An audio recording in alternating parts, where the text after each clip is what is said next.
webinar at exactly 9 a.m. While waiting, we request everyone to please check the audio and video functions of your equipment to share or ensure smooth participation in Zoom. We also request everyone to please type your identification through the format agency_name in the YouTube chat box and rename in Zoom. If you have issues using Zoom and YouTube, please inform us using the chat box. Our project staff will be glad to assist you in Zoom and on YouTube. Kindly fill out the Google Form attendance sheet at the link shown on screen. Our team has also shared it in the chat box for your easy access. The information you provide in the attendance form will serve as the basis for the details in your electronic certificate of appearance. The e-certificate of appearance will only be issued to participants based on their attendance and submission of the evaluation forms. Please take note that this event is being recorded. Rest assured that the Development Academy of the Philippines fully recognizes the value of your personal and your organization's information. Upon joining this webinar, you acknowledge and agree that your information may be used by the DAP for its documentation and/or publicity materials following legal and regulatory standards for data protection. In the meantime, while we wait for other participants to join, let's watch this video about the DAP.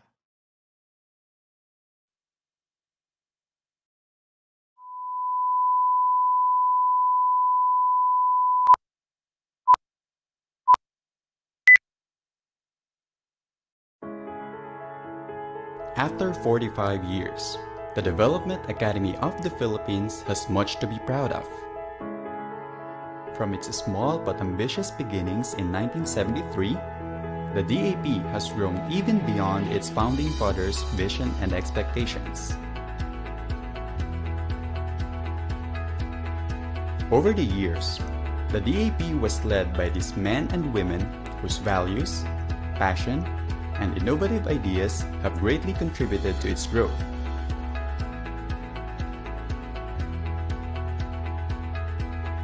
Their competent leadership laid the foundation for the DAP's place in history.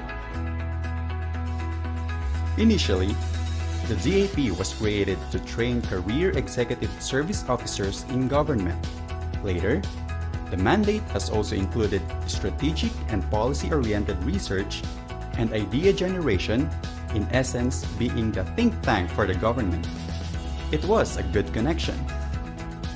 What started out as small ideas have today become institutions in themselves. They were innovations that identified needs and offered solutions, and which now continue to serve the public in many different ways.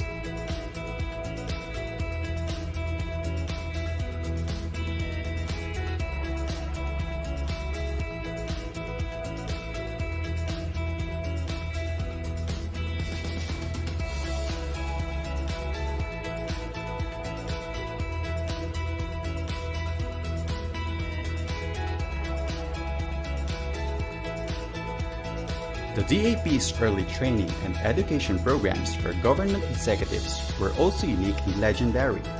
They can largely be credited for a bureaucracy that has remained professional, competent, neutral, even through numerous administration changes. The DAP also contributed to national productivity and introduced the concept of wiser use of resources for better results. It was instrumental in helping local governments rise above the disasters that hit them.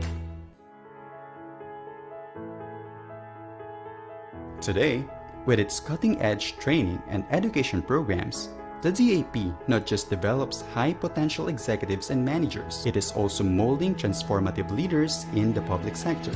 Leaders who are quietly and efficiently responding to people's needs. We need to open up our graduate school to visiting professors from abroad, and also to take advantage of the technical experts coming from the APO countries of which we are a member. The DAP continues to help the government become more effective by pushing for the results-based performance management system, which ensures that the President's vision and goals for the country are implemented correctly. In 2015, the Philippines was recognized by the APO as the Center of Excellence for Public Sector Productivity, mainly because of the programs built to streamline processes and make service client-focused. Eventually, the public can expect shorter lines and quicker service. While keeping a low profile and being content to work in the background, the DAP remains relevant and sensitive to the public's needs and expectations. DAP, as a knowledge institution, is a solutions provider. DAP as an institution is exactly what our bureaucracy needs at this time. An institution that creates the best ideas for our bureaucracy to work. And that is exactly what we need in governance. Unless there is such an institution, we do not expect change to come automatically.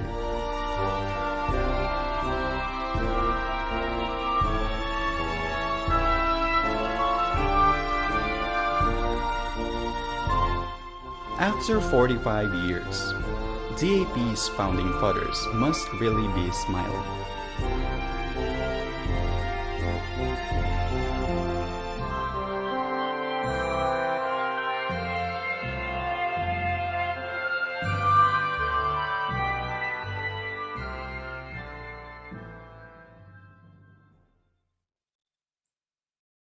All right, so that is DAP, or the Development Academy of the Philippines. All the presentation materials of the session will be made available after the event. You may access them at the public Google Drive folder shown on screen and the chat box. For further information, please contact us via email. Tag us also in your photos and stories with the hashtag #RMSharing2022 when uploading your photos on Facebook and other social media platforms. During our Q&A portion later on, please share any and all of your questions in the chat box. Everyone, we will begin in 5 minutes. Right now, we have a total of almost 500 participants in Zoom and 80 participants in YouTube.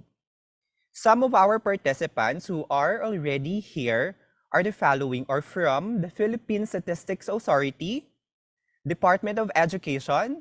We also have participants from the Department of Interior and Local Government, the Philippine National Police, Bangsamoro Autonomous Region in Muslim Mindanao, Philippine Guarantee, and Department of Justice. A pleasant morning po sa inyong lahat. Magandang umaga po. Maayong buntag sa mga taga-Visayas kasi live streaming din po tayo all across the country. Maarhay na aga sa mga nasa Bicol. We hope everyone is having a good day. Again, may we request everyone to please type your name and agency in the Zoom and YouTube chat box. Likewise, we will utilize the chat boxes for queries and requests for assistance. Now, we'd like to share with you this webinar etiquette video to guide us all during the session. Thank you in advance for your cooperation.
Welcome to RiskTalks, webinar on strengthening risk management in the public sector.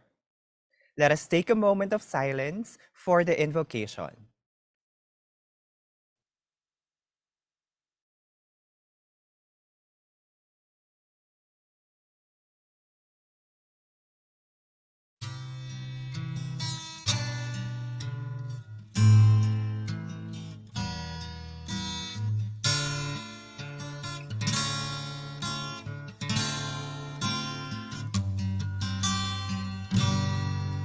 Sikoy ko kami gimu tolangit.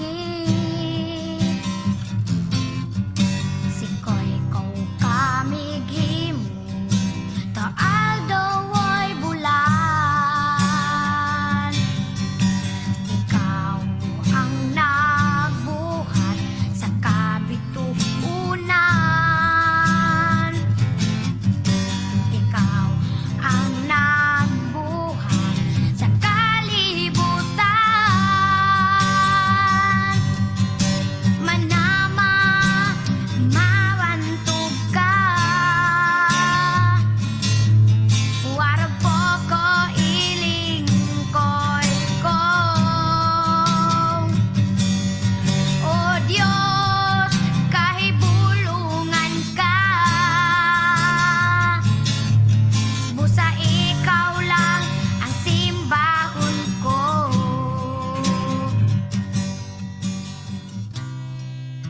أعوذ بالله من الشيطان الرجيم بسم الله الرحمن الرحيم فقال ربكم ادعوني أستجب لكم آمين يا رب العالمين الحمد لله رب العالمين الرحمن الرحيم مالك يوم الدين إياك نعبد وإياك نستعين اهدنا الصراط المستقيم صراط الذين أنعمت عليهم غير المغضوب عليهم ولا الضالين آمين اللهم اجمع شامل المسلمين والكريستيان واللومد في مدينة دباو وسلم دائما مجتمعنا هذا بالسلم والأمن والتقدم في بلدنا هذا آمين يا رب العالمين ربنا لا تزغ قلوبنا بعد إذ هديتنا وهب لنا من لدنك رحمة إنك أنت الوهاب ربنا إنك أنت الوهاب ربنا آتنا في الدنيا حسنة وفي الآخرة حسنة وقنا عذاب النار وصلى الله على خير خلقه سيدنا محمد وعلى آله وصحبه وسلم سبحان ربك رب العزة عما يصفون وسلام على المرسلين والحمد لله رب العالمين آمين يا رب العالمين.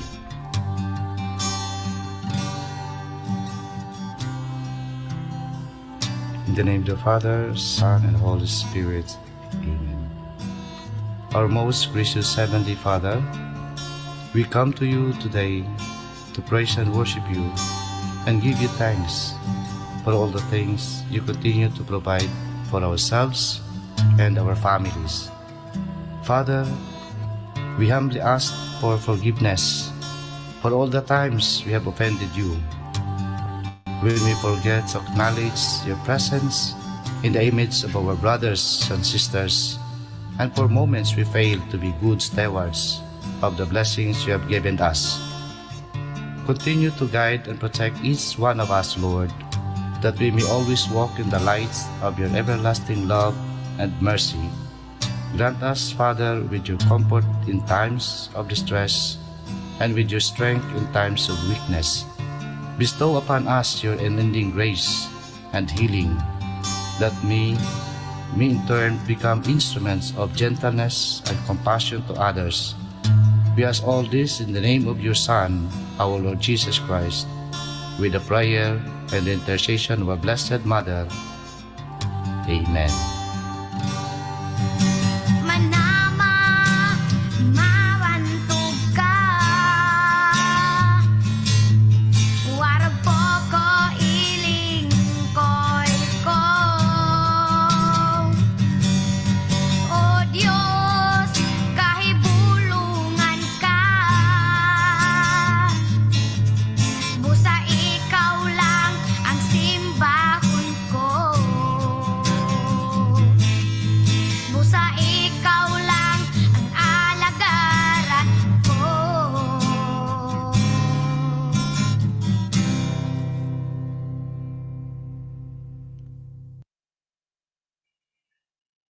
Fellow employees in the government, guests, participants, To the participants who just joined, again, magandang umaga po sa ating lahat.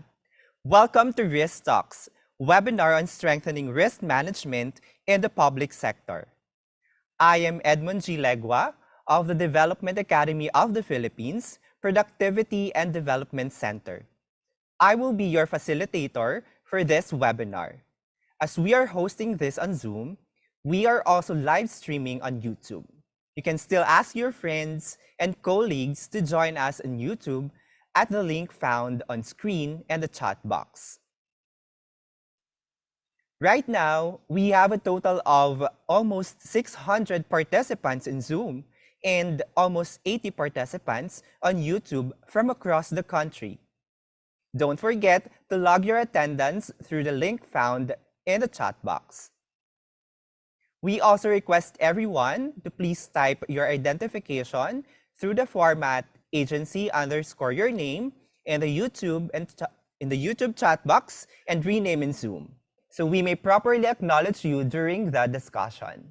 This will also help us track your participation and assess those who will qualify for a certificate of attendance.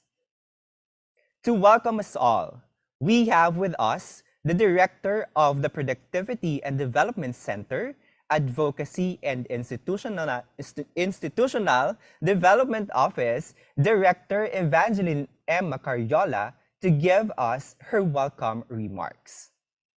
Please, clap.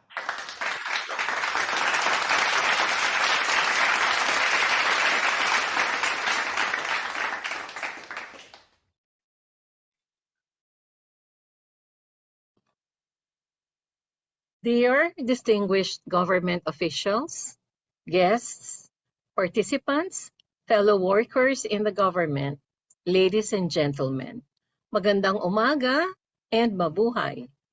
First and foremost, I would like to thank each of you for joining us in Risk Talks, a sharing session on strengthening risk management in the public sector from today and tomorrow.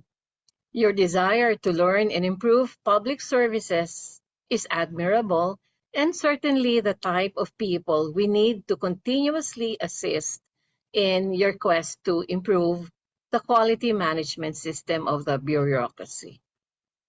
As Martin Luther said, everyone can be great because everyone can serve. Your participation today definitely speaks of greatness in each one of you. Public service has never faced as big of a challenge as of now, dealing with several issues like the COVID-19 pandemic, the rising inflation, and geopolitical issues. In the 10th annual survey of the North Carolina State University on institutional strategies, respondents were asked to rate 36 macroeconomic, strategic, and operational risks. It published the following top risks for 2022. Pandemic-related government policies and regulation impact business performance. Yan yung una. Second, succession challenges, ability to attract and retain top talent. Mahirap yan. Third, pandemic-related market conditions, reduce customer demand. Fourth, adoption of digital technologies requires significant efforts to upskill or reskill existing employees, no? Lalo na yung mga nauna, no, na naging employees natin, yung mga merong advanced age. And lastly, economic conditions, including inflationary pressures, constrain growth opportunities. So let us all remember those 5 top risks. Clearly, the citizens are watching the efforts of the government to face these issues. Ayan, inaabangan na tayo ng ating mga kapwa Pilipino, no, kung paano natin matutugunan yung mga issues na yan. But let's remember, with these issues also come opportunities. I am reminded by the words of Helen Keller that alone we can do so little. Together, we can do so much. Okay? Parang saying din yan na in unity, there is strength. Now, we need the collected efforts of government agencies and its dedicated lingkod publiko to achieve our mandates and address the issues and risks. Since its creation in 2006, the Government Quality Management Program has been doing its share in promoting and enhancing public sector performance through the adoption of ISO 9001 QMS in the bureaucracy. As of April 7, 2022, there are about 354 agencies out of 961 agencies from the national government and attached agencies, other executive offices, government-owned and controlled corporations, constitutional offices, state universities and colleges, local water districts, and provincial government already certified to ISO 9001 2015 QMS. Kahit papaano dumami na rin, no? Because we have started this program since 2007, medyo matagal tumaas, no, yung percentage, no? Pero ngayon at least, no, tumaas na, no? 364 agencies out of 961. And this excludes the cities and municipalities. So kung dadagdag pa natin yan sa figure, tataas pa, okay? Now, given that, no, we're calling on cities and municipalities, no, to really upscale or enhance, no, their services by joining, no, or participating, no, in the quest, no, for getting certified to ISO 9001.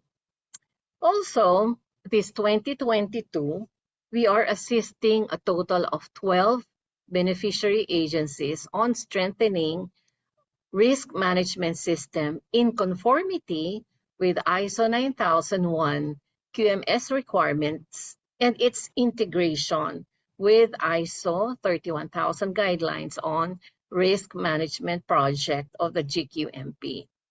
This is telling us that more government agencies are committed to higher standards in quality service delivery by strengthening their risk management system. We hope that through this sharing session, the GQMP will move closer to the achievement of its vision of seeing the agency's QMS continually evolving and reinventing its approaches, tools, and techniques, and proactively addressing the needs of the public and achieving citizen satisfaction in the way the government delivers its mandate. In this sharing session, you will learn from seasoned implementers from various sectors of the government, such as the academe, healthcare, and national line agencies, the RM process, techniques, tools, and methodologies for establishing and implementing an RM framework based on ISO 31000 guidelines. Sharers are expected to showcase proven and tested approaches and that their respective agencies have been utilizing to manage and continuously improve their RM. So at the end of this sharing session, we hope that together we can be risk aware, risk ready, and risk proof. Again, I would like to thank everyone for giving your time and effort in attending. God bless us all.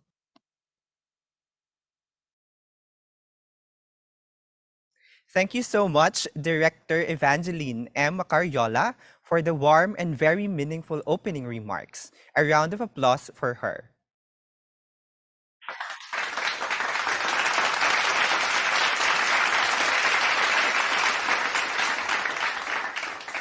Indeed, as mentioned, we have with us seasoned implementers from various sectors of the government, such as the academe, the healthcare, and the national line agencies. to share the RM process, techniques, tools, and methodologies for establishing and implementing an RM framework based on ISO 31000 guidelines.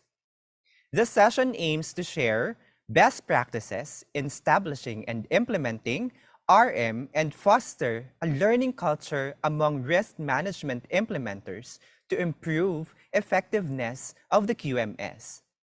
We hope that at the end of this sharing session tomorrow, you have gained awareness on the application of ISO 31000 RM process, practices, tools, and approaches based on laymanized and experiential talks from our guests implementers. Today, we will focus on risk identification and risk analysis, and tomorrow will be risk treatment and monitoring. At this juncture, I am honored to usher in the first part of the session, which is the presentation on the introductory course on risk management by Mr. Charlie A. Marquez. Engineer Charlie A. Marquez is a certified QMS lead auditor and a Lean Six Sigma practitioner. His current and past ISO 9001:2015 consultancy engagements include several LGUs such as Baguio City, Butuan City, and 4 other LGUs in Sorsogon.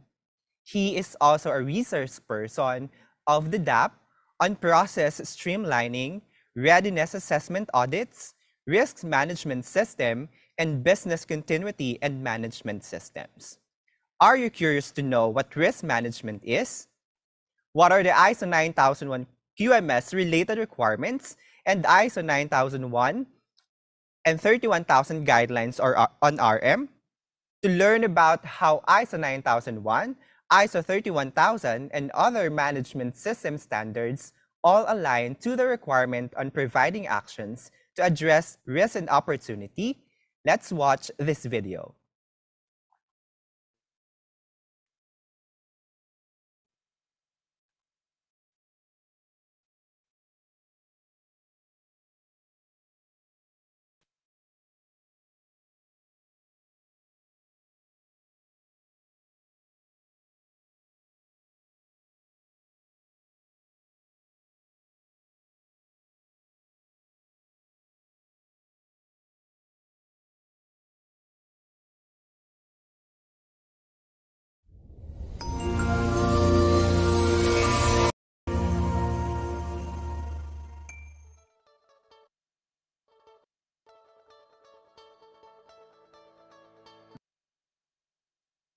Okay, so let's start. Ano ba yung nangyari sa journey natin in ISO 9001?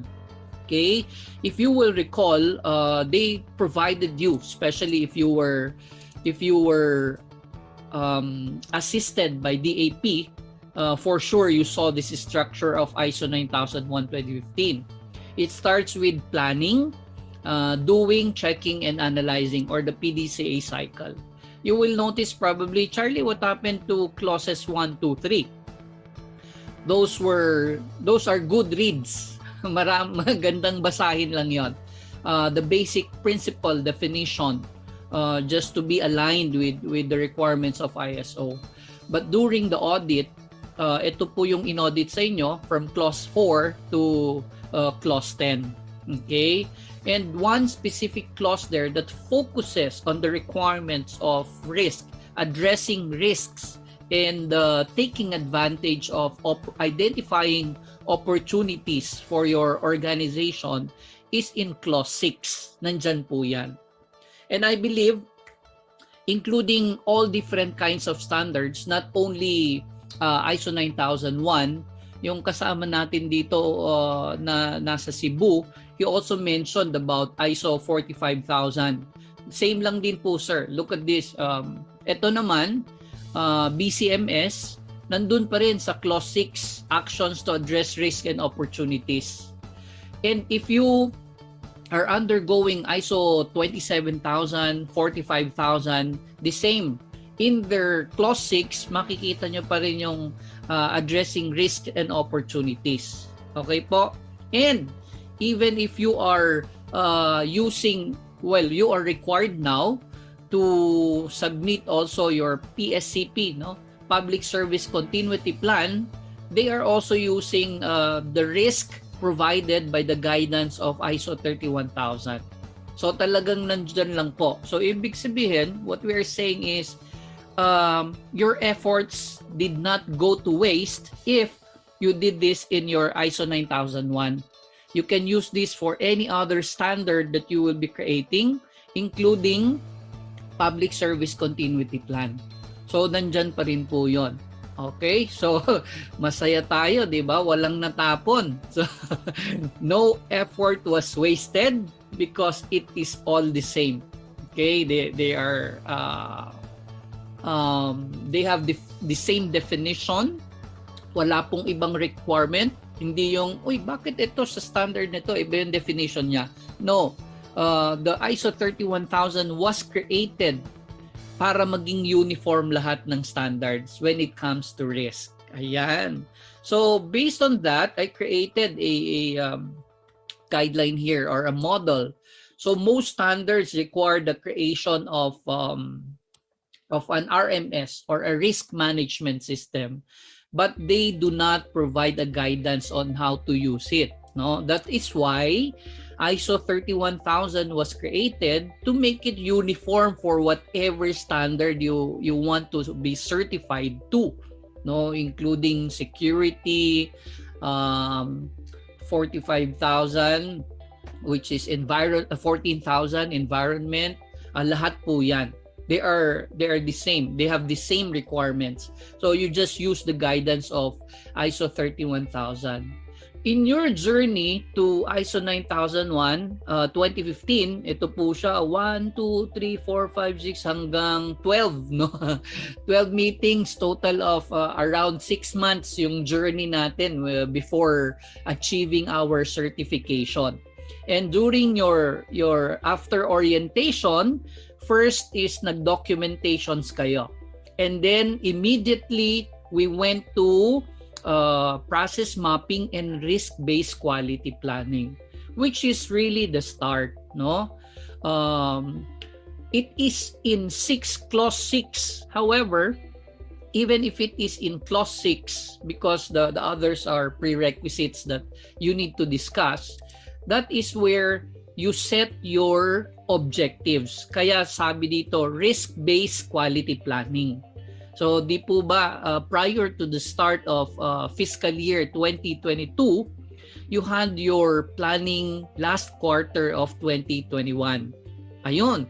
So dapat during that planning sessions, either strategic planning or operational planning that you had together with your team, when you set your objectives, you already identified also the possible risks that will prevent you from identifying all your set objectives or your OPCRs. The government sector call their objectives OPCRs. Kaya lang may konting limitation yon. It was already fixed by the DBM. They gave you a template, but some misinterpret it like, ito yung Charlie, ito yung template na binigay. This is what we are trying to fill out. But actually, that's just the minimum. No one prevents you from including or identifying more objectives beyond what DBM or the template gives you.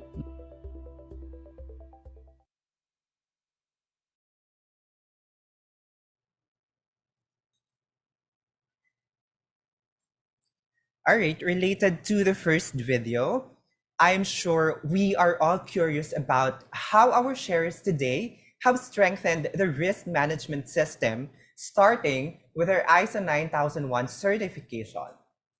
We are very fortunate that our fellow colleagues in government and practitioners on risk management have agreed to share their knowledge and experiences. They say, experience is the best teacher. In that case, we have with us risk management experts honed by experience. With us today is an expert on risk management, the chief of the Bibliographic Services Division, chairperson of the Planning, Monitoring and Evaluation Committee, and Risk Management Team of the National Library of the Philippines, Ms. Jennifer Dimasaka. We also have with us the risk management champion of Don Mariano Marcos Memorial State University, Vice President for Dr. Estrella N. Perez. Also, we have from an equally passionate risk management leader of the City of Baguio Local Government Unit, the Local Disaster Risk Reduction and Management Officer 3 of the Disaster Risk Reduction and Management Office, Mr. Louis Glenn G. Lardizabal. Good morning po sa inyong lahat, sa ating mga sharers. Kumusta po kayo, Sir Ma'am? Good morning. Going back to the discussion of Sir Charlie Marquez on ISO 9001, can you share with us kailan po nag-start ang inyong ISO 9001 certification and what were your concerns in risk management at that time? Siguro po unahin po muna natin si Ma'am Jen, Ms. Jennifer Dimasaka from the National Library of the Philippines. Good morning. Thank you, Eds. From the National Library of the Philippines, we started our ISO 9001 2015 in 2015. So nagsimula kami ng pag-develop muna ng aming mga documents before asking the Development Academy of the Philippines to help us with the certification. For the challenges on risk, isa sa mga surveillance namin ay nakita na minor non-conformity ang risks and opportunities namin dahil may mga action plans na hindi clearly defined kung ano yung gagawin, and then yung status ay hindi nakikita kung paano siya namomonitor. Alright, thank you so much, Ma'am Jen, for sharing that to us. May we hear it also from our second speaker, Dr. Estrella N. Perez from Don Mariano Marcos Memorial State University. Yes, good morning, everyone. In the Don Mariano Marcos Memorial State University, we started with our venture into 2019, and we had our ISO 9001 2015 certification last November 29 of 2020. As to risk management, there are many challenges that we encounter, but foremost, the university is a multi-campus university, and the different operating units or campuses are located in the different towns of the province. That is a very big challenge because there are peculiarities in our operations, and we exert more effort in assisting the different operating units, as well as in having good decisions to come up with very good outcomes. All right, thank you so much, ma'am, for sharing to us your journey on ISO 9001 certification. How about from the local government unit of Baguio City, Mr. Louis Glenn Lardizabal? Yes, good morning to each and everyone. Of course, to my co-sharers and all to the participants attending this activity. Well, we started with our ISO 9001 2015 certification. We started with it last year. It was the challenge actually it was new to most of the offices in the local government unit of Baguio. And they because of that terminology that we keep on saying in risk management, they were referring everything to this office, no, to our office with the Disaster Risk Reduction Management Office, with regards to the identification of risk, management of risk, and so on. So it was actually very difficult for us, and it was very challenging, no, because they were relying at the CDRM office to actually resolve these challenges that we were having. So medyo malaki-laki yung challenge na dumating sa amin. So we had to really discuss matters over with all of the departments involved. All right, thank you so much, sir, all the way from Baguio City. And thank you so much to our sharers. Patikim pa lang po yan sa mga ikikwento nila sa atin today. I think that most of our viewers can already relate to the issues they have experienced. Tama po ba? Please share with us your thoughts through the chat boxes in Zoom and on YouTube. Right? Some of the responses natin, kami din po, sabi nila sa chat box natin, kami din po alam lang namin may form for risk and opportunity identification. Pero po, need po na mas maintindihan. Another one, during the pandemic, we were able to really use the risk actions na applicable or na-apply po namin ito during our certification. Alright? Okay, let's continue with the discussion, this time on the overview of ISO 31000 principles, framework, and process. From Sir Charlie Marquez, let's watch this video.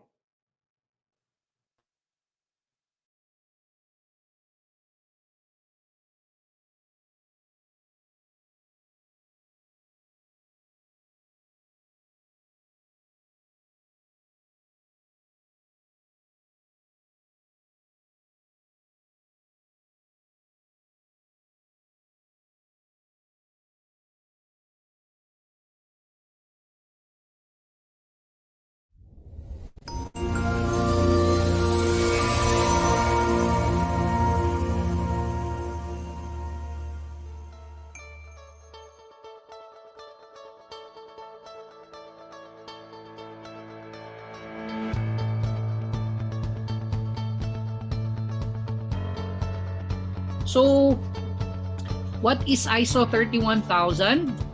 This international standard is intended to meet the needs of a wide range of stakeholders. And who are these stakeholders? Kayo po ito. Those responsible for developing risk management policy within the organization. So, it's either your top management, but if they are not here, you are their representatives. So, kayo na po ito. So, this is intended for you. Second, those accountable for ensuring that risk is effectively managed within the organization. Kayo rin po yan. Because you were sent today to attend this training. And those who need to evaluate an organization's effectiveness in managing risk. Kayo din po yan. Okay? Developers of standards, hindi na tayo. And please take note that this international standard is not intended for certification. Hindi po siya certification standard. Alright? Now, Charlie, ang question namin, sino ba yung accountable? I saw, I'm a consultant kasi of the PAPCFIC, the Philippine Army Cooperative. Meron silang sinet up na separate OARM, Office of Audit and Risk Management. They do the development of the risk management policy. They do the monitoring. Pero the creation, dito pa rin yung accountability will go down to the individual level. Okay? Kasi bababa nga yan sa IPCR. So you need to involve them when you create the risk.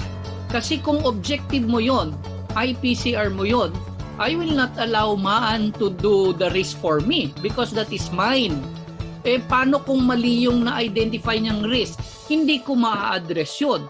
Or the actions that I will create or define, or PPAs that I will define to prevent the risk, baka iba yon. So dapat you involve everyone. And do not do this alone. You sit down as a group. Kasi yun yung nakita kong challenge na sinabi kanina. Alright? So this is the framework of ISO 31000. Like ISO 9001, meron kang clause 1, 2, 3 na very good read lang. This one also. There are principles which are self-explanatory. And then you have here your framework. There's a mandate and commitment. Yun na yung sagot sa question ni Sir kanina na Maintenance. So continuity. Ito sir, may commitment dapat kayo. Kasi yung iba, sir, ang dami na eh. 8 to 5, busy ako, nag-OT pa ako. So how can I commit to become part of the risk management committee? Difficult nga naman. Kaya yung commitment, hindi na babayaran yun talaga, no? And then, anyway, the framework, hindi na, ang focus talaga natin dito tayo sa process, in the risk management process. We can go to this later on, pero this is what is important for us. Okay? So, let's dive into that. But before that, may isa pang definition dito. The risk management process is systematic. Bakit siya systematic, Charlie? Look at this. 5.2, kailangan gagawin mo muna yan. And then 5.3, 5.4, so it's procedural. You cannot do the latter steps before itong mga nauna. So that is why it is systematic. It's procedural. May system kang sinusundan. Column by column. Alright? So if you don't follow that properly, you will have a difficulty addressing or creating your risk management risk registry. Okay? So it is the application of management policies and procedures and practices to the activities of communicating and consulting. Ayan po. So, Charlie, yung risk management committee or yung mga nag-training ng audit sa ISO, sila na yung gagawa ng risk registry? No, that is why it says here, you need to communicate and consult, as I mentioned, with the process owners. So ganun din po, di ba?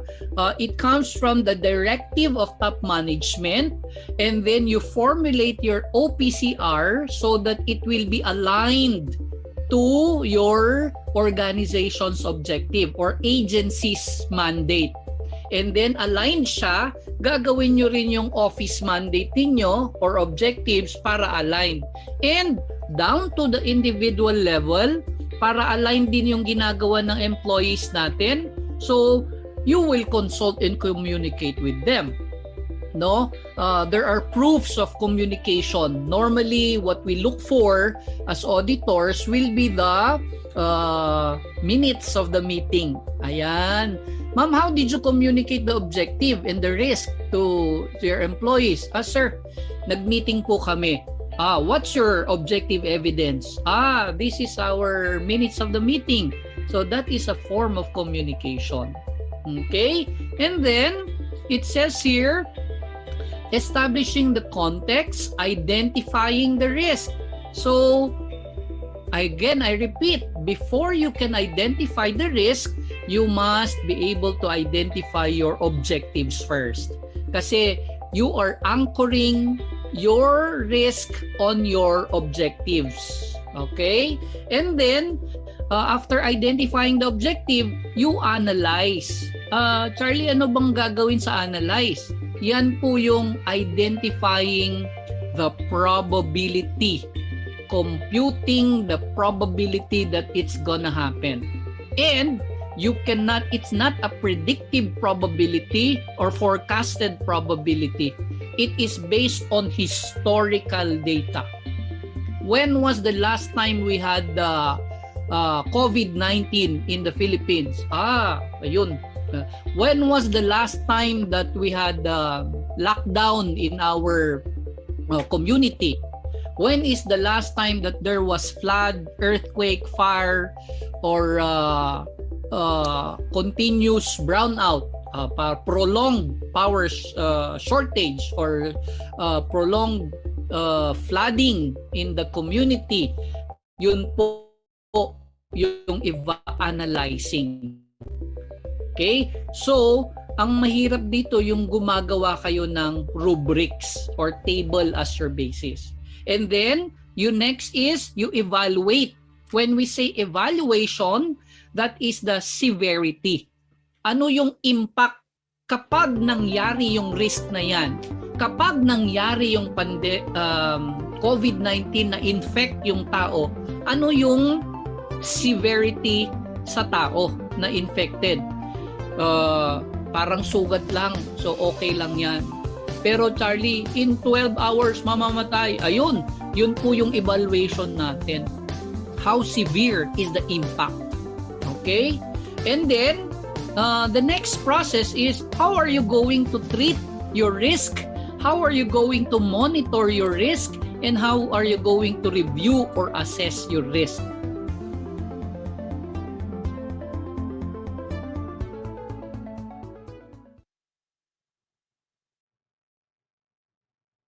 In the risk management process presented, there are key steps identified, from establishing context, then risks are identified, then analyzed, evaluated, and then corresponding risk treatment is implemented. Here is another presentation to expound on risk identification and risk analysis steps.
Alright? So, umumpisahan na po natin dito sa risk identification muna, no? This is the entire thing that we will do, but we will start with risk identification. Okay? Ayan. Risk identification is the process of finding, recognizing, and recording your risks. Okay. So, again, I repeat for the nth time, you cannot find your risk, you cannot recognize your risk, and you cannot record your risk unless you have a specific objective. Yung objective na SMART. Okay? So why do we have to identify the risk? Yun na mention na to kanina pa ulit, no? You will be able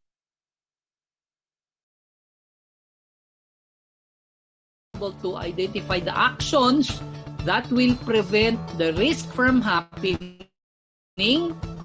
Thus, you can enhance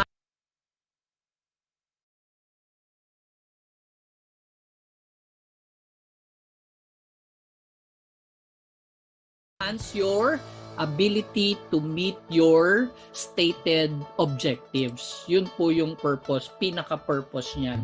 Okay, so ito po yung sinasabi ko, there are several methods that are mentioned in Table 8.1, page 22 of ISO 31010. And yung binanggit ni Ma'am sa HDMF kanina, hindi po yun isa sa mga nabanggit because that is a more complicated risk methodology. So, hindi siya kasama doon sa 20 plus na binanggit dito. Can you imagine? So, kasi madadali lang dapat. We cannot complicate it. Pero, kapag financial institution ka, that is very important for you. Ayan. So, after identifying, so, tignan nyo po ha, nakita nyo po ba yung impact nun? Kapag nakahiwalay yung objective na nakalagay sa OPCR, kapag totally nakahiwalay, and then meron ka kaagad risk registry, hindi mo na alam kung tama o mali yung risk mo. Nakita nyo po? No? So, hindi mag-a-align yan kung hindi mo alam. Now, let us assume that we have successfully crafted the objective and the risk statement. Second is we do now your analysis. Okay? So how do we analyze or understand the risk? Now, unang gagawin natin is the likelihood. Ayan, ito po. When we say likelihood or / probability. So what is the probability na madidelay tayo doon sa 1 hour or hindi natin mamimit yung average of 1 hour for complicated issues ng patients? Titignan nyo ngayon yung records ninyo. Is it most likely it will happen, etc. Ngayon, so in short, ang likelihood po ay probability. Okay? Ngayon, meron pa pong pangalawa during the assessment, no? In analysis. Sabi naman, severity naman, Charlie. Ano yung impact or severity? Will the patient die if he contracted COVID? Or will the patient just be isolated? Or lagnatin lang? Or parang kagat ng langgam lang? Ayan yung mga severity. Or magko-closer yung buong agency kapag merong isa lang na infected. Close na yung buong building. Ganun po ka-severe. Okay? Now, the detection I will not discuss anymore because this is only applicable for fully automated processes. Okay? If you are familiar with the semicon industry, semiconductor, Texas Instruments, Amcor Anam, ganyan. Yung mga ginagamit po nilang machine, kapag naputol yung wire, automatic magre-red siya o mag-yellow o naka-green. Pag green, ibig sabihin, you leave the machine, it's working on its own. Pag yellow, kailangan niya ng assistance. Pag red, naputol yung thread, magi-stop yung machine. Yun lang po magagamit. So we remove the detection. Okay? And then, finally, we need to convert our risk into a numerical value. So yung conversion into a numerical value, yan po yung tinatawag nating RPN, no? What is RPN, Charlie? Risk Priority Number, which is the product of your likelihood times your severity. Okay, multiply lang po 'yon. Okay. Now, ito po yung example ng likelihood rubrics. Ito. So kung merong mabilis ginawa nung mga yung second run namin sa risk no, sa academicians, because they are always required to come up with the rubrics paano mo bigyan ng grade yung estudyante. Pero sa atin sa frontliners, hindi ko alam, yung mga taga DOST siguro. Pero yung iba, gagawa talaga kayo ng ganito, no? You call this your likelihood rubrics or probability rubrics. Ang rating 1, 2, 3, 4, 5, yung rating na yan, ang tawag po ay Likert scale. Ayan po, no? Kaya lang, Charlie, hindi yan tinuro doon sa sa ISO 9001:2015, walang ganyan. Ito na po, kaya tinuturo na natin. No, first, you decide on your rating scale or Likert. Is it 1, 2, 3? Low, medium, high? Is it 5? Is it 10? Kung gusto nyong 10. And then you put there the criteria. Rare or extremely probable. Definition, it has not occurred in the last 5 years. Ganyan po yung nangyari sa COVID-19. It has not occurred in the last 5 years. Tama po? That is why you placed a rating of 1 or, Charlie, hindi nga nag-occur in the past 10 years di 0. So you did not, because the probability was very low, you did not give it a second thought na, it can happen, di ba? So yun yung nangyari, nagulat tayo. That is because the probability was very, very low. Okay? Up to 5, almost certain, every month nangyayari to. Kunyari, Charlie, si Doc, laging per patient, ang average niya 1.5 hours. ilang percent po? Ay nako, in a month 90%. Ayan, lagyan mo na ng 5 yung probability na madidelay yung consultation ni doc. Parang ganon. So, ganon po yung sa definition. Okay? Now, this is just an example. So, ang gagawin ninyo, normally, you create your own definition of terms in your agency, and it has to be approved by the majority or by the highest ranking official in the agency. So kailangan approve po sa lahat ito. Okay?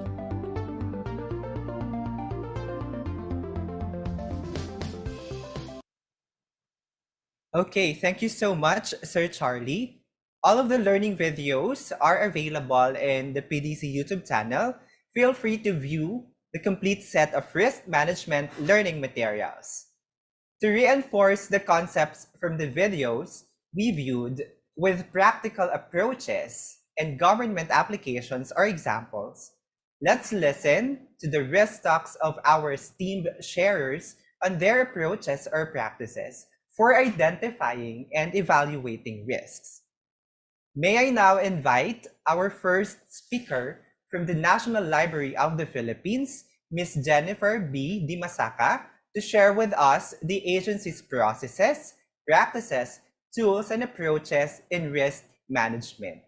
She is a licensed librarian and has been with the National Library of the Philippines since 2002. She earned her degree in Master in Library and Information Science at the Polytechnic University of the Philippines. She had received a scholarship grant from the national government under the Development Academy of the Philippines and was conferred the master's degree in Development Management and completed her re-entry project titled Aklatan para sa Katutubong Pilipino ng Santa Marcela, Apayao, that won an award as the most citizens-centric re-entry project. She's been part of the Planning Committee on Culture of the Philippines with other cultural agencies, had attended and participated in crafting the Philippine Development Plan 2017 to 2022, Chapter 7, Promoting Philippine Culture and Values. Let us welcome Ms. Jennifer Dimasaka. Thank you, Eds.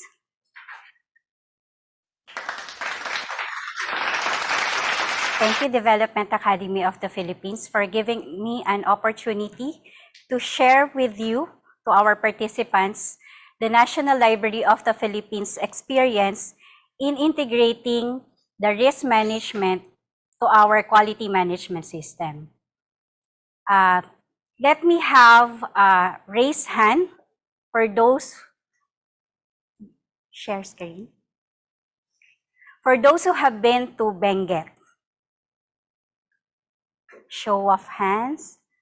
4, 5, 6, 9, 10, 12. So many participants had been to Benguet. How about a heart react for those who have been to Mount Pulag? May I see a heart react for those who have been to Mount Pulag? Okay.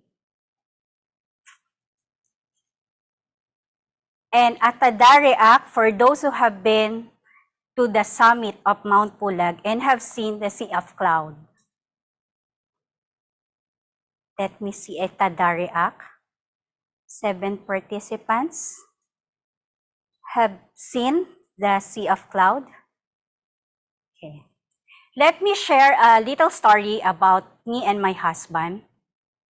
The very first hiking experience we had in Mount Pulag, a major climb for a first-timer. What a risk.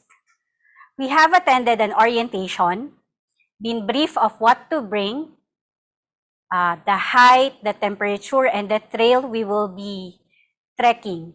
We have our goal in mind. It is to be in the summit and see the Sea of Cloud. Though we have prepared ourselves in the hike, the storm hits us. So, ang dala po namin ay beach tent. So, ibig pong sabihin, basang-basa kami nung gabi. Kaya nung 2 a.m. na nagtatawag na yung aming lead, hindi po kami nakapag-summit. Unfortunately, our preparation is not yet that good.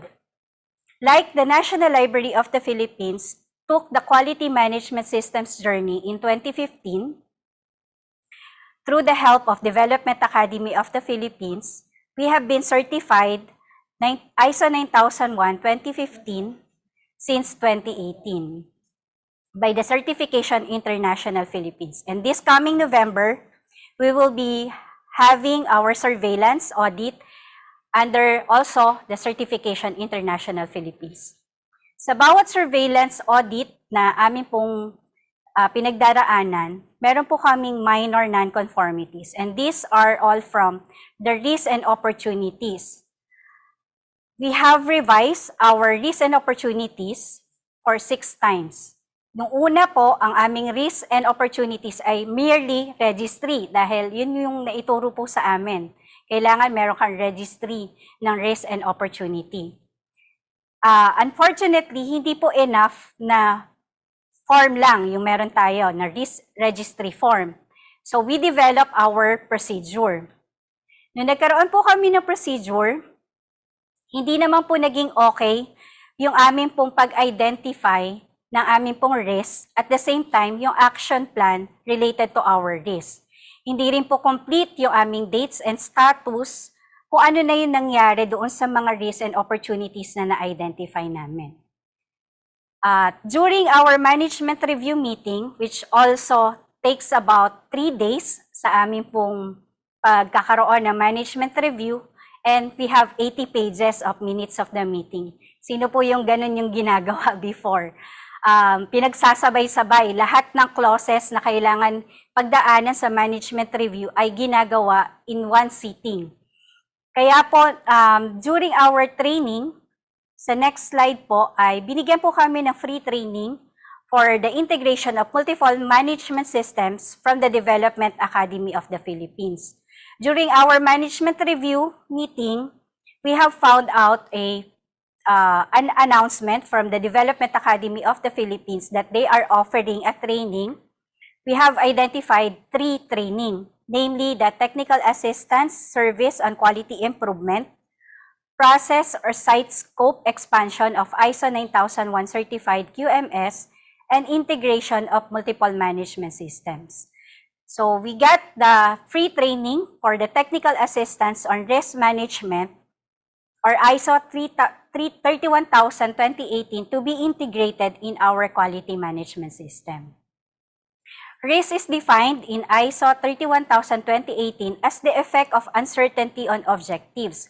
Kagaya po na nabanggit kanina ni Sir Charlie, ISO 31000 is not a certification. I also like the K-drama startup definition of risk. Sa episode 9 po yon kung nanonood po kayo ng startup.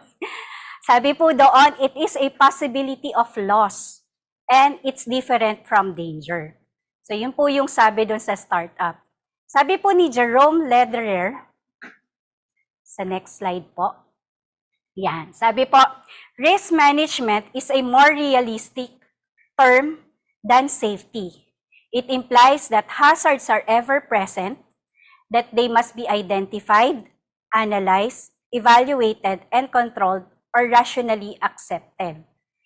Personally, my appreciation of quality management system had become more in-depth when we took the integration of risk management system to our quality management system. One of our colleagues at the NLP had said to me, bago na naman po ba tong certification na to? Bago na naman po ba tong risk management system na to? So sabi ko sa kanya, hindi ito bago. Actually, we already integrated the risk management system in our quality management system. Hindi nga lang madalas naririnig yung word na risk. Kaya po, nagbigay ako ng example. So, halimbawa, nung nagkaroon ng pandemic, before ang aming pong application ng International Standard Book Number, doon po sa slide na makikita po natin sa susunod, Ito po yung application form na ginagamit for application for International Standard Book Number. Then nagkaroon ng pandemic. So we mitigate our risk by offering an application through email. So nung nagkaroon ng email applications and then free na rin po yung application for ISBN, hindi naman po kinaya ng aming email yung capacity dahil 15 gig lang po yung capacity ng aming email that time, nagba-bounce back yung ibang mga applications. So ang ginawa po namin to mitigate the risk, nag-create po kami ng portal na makikita niyo po doon sa next slide. Yan. So meron na po kaming portal na ginagamit namin for the application of numbering system.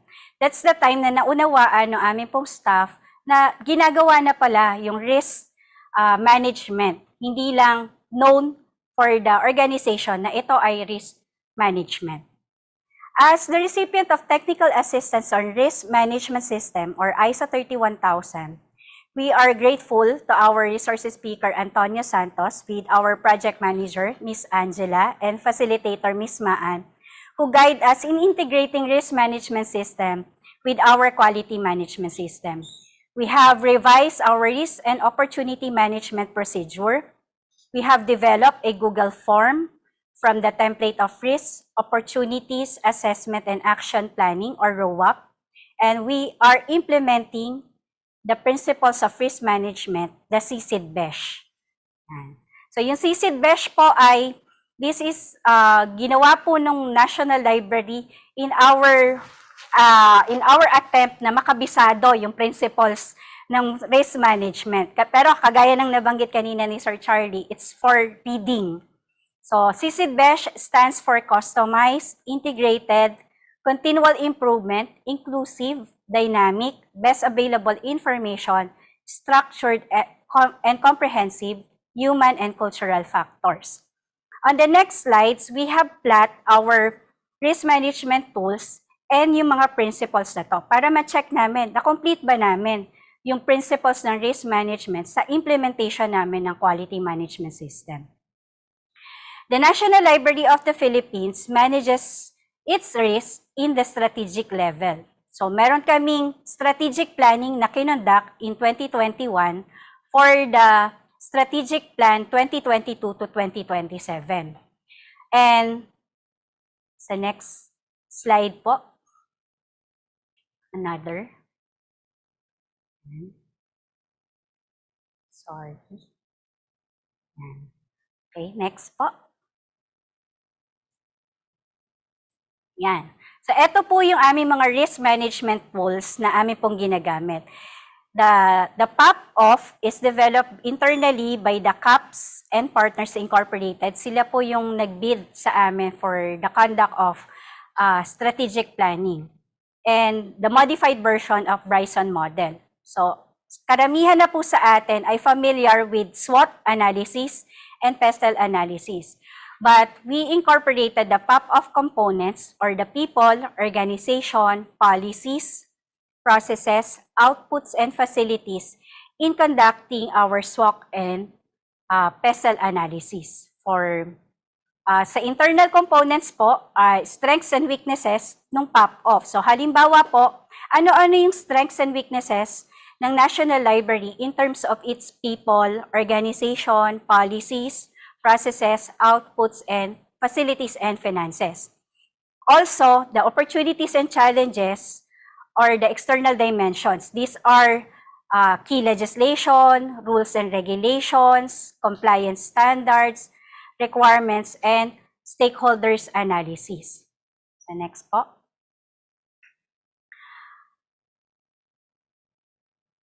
Okay po. Sige po. May phone-in question po dito. Saan daw po sino-sino daw po yung involved sa pag-identify ng POP-OFF po namin? So, sa pag-conduct po namin ng strategic planning, we have 9 divisions at the National Library of the Philippines. During our strategic planning, aside from our top management, we also invited our section heads and the assistant chiefs to identify our at the strategic level, the people, organization, policies, processes, outputs, and facilities, and finances, the internal issues. Kasi sila po yung naka-experience ng ano-ano ba yung mga issues na pinagdaraanan nila kapag ka nagpo-provide po sila ng service sa ating mga clients. Yan. For next po. So we also have our stakeholders analysis. Sa stakeholders analysis po namin, tinignan po namin kung ano po yung power ng aming po mga stakeholders at ano naman yung kanilang interest. We identify agencies or stakeholders that have low power and high interest, or low power, low interest, and then agencies or stakeholders that have high power and high interest, or high power and low interest. So, ito po yung diagram na ginamit po namin during our strategic planning. Yan. So, yes po, lahat po ng amin po mga ginamit na tools on our strategic planning ay may mga matrix na ginamit. Meron po kaming mga forms na ginamit during our planning. And we have divided the group doon sa pag-identify ng kani-kanilang mga issues na nararanasan sa pagbibigay ng service sa ating po mga clients. Yan. Okay. Next po. Another risk management tools are the strategic level or the goals approach ay ginamit po namin yung survive, prosper, or do good. These are the classification and the goals approach, which is categorized the strategic issues identified in pop-off. So yung mga na-identify po namin na issue sa pop-off, kinategorize pa po namin ulit sila into survival, prosper, and do good. For the survive, we have the strategic issues that prevent NLP from fulfilling its mandate or performing its mission. For the prosper, the strategic issues that impede NLP organizational growth and development. And for the do good, the strategic issues that precludes NLP from satisfying the expectations of stakeholders. And then at the operational level, we have ROAP or Risk Opportunities Assessment and Action Planning as a risk-based thinking tools used in operational planning. Before po, before kami nagkaroon ng training with DAP for the risk management, ang risk registry po namin ay merong column na 36. So, ang konti po, di ba? Yung mga letters po maliliit na. So, nung nagkaroon po kami ng training with DAP, nabawasan po ito. Sa next slide, makikita nyo po kung ilan na lang. Yan. 20 na lang po. Nabawasan ng 16, tama ba? Yan. So, yan po. For this particular sharing, ang ipapakita ko po sa inyo is the identification, analysis, and evaluation na pinagdaanan ni NLP for the risk management system. Okay po. Yan. Sa next slide po, makikita po natin doon sa part ng itaas, the interested parties, or dito po nagli-link yung strategic plan po natin at yung operational plan. Karamihan po ng mga institution, kapag nag-strategic planning, pag nag-operational planning, nakakalimutan nila na meron na silang strategic plan. So for the National Library, we have identified doon sa aming stakeholder analysis, inilink namin siya doon sa aming ROAP. Yung ROAP na to ay in-identify namin who are our stakeholders. From the processes na na-identify namin, sino-sino yung mga interested parties doon sa process na yon.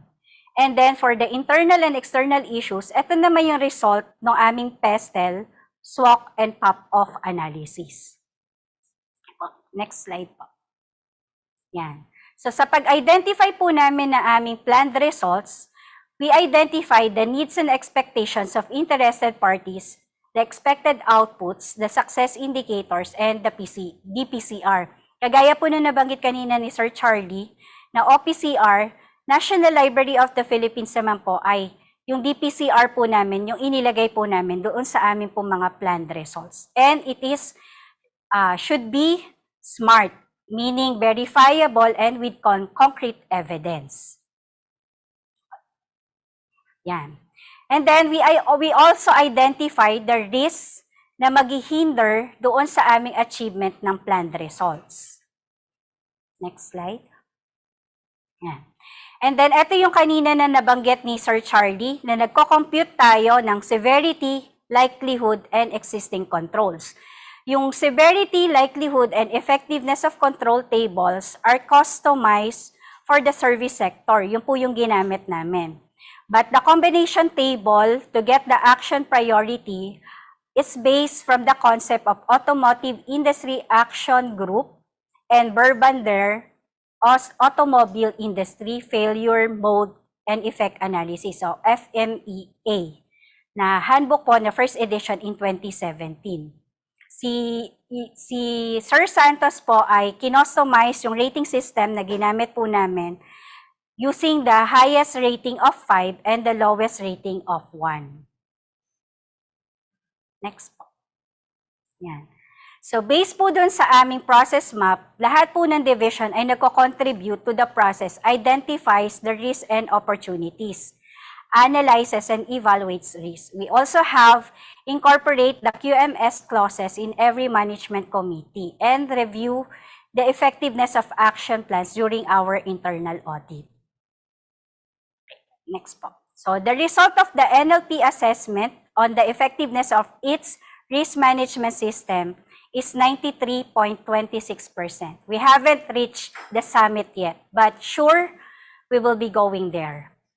Going back to my story, so why do we hike? While it is not a requirement, nor no one said that we must do it, it's mainly because we want to push our limits, to have sense of fulfillment, and of course, they said that the air we breathe on top of the mountain is different. Lastly, as Ralph Waldo Emerson says, it's not the destination, it's the journey.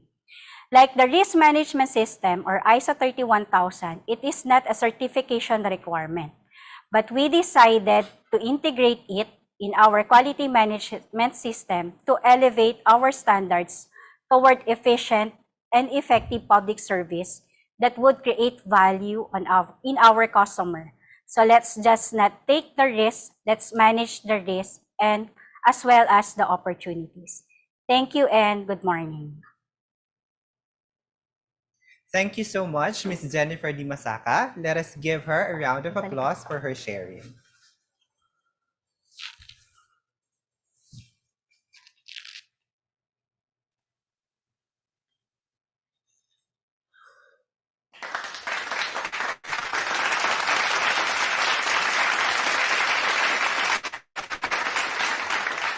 All right, so if you have particular questions kay Ms. Jen, so we can address it later during our Q&A portion, right? Without further ado, we proceed to our second speaker to share with us the processes, practices, tools, and approaches in risk management of DIMSU.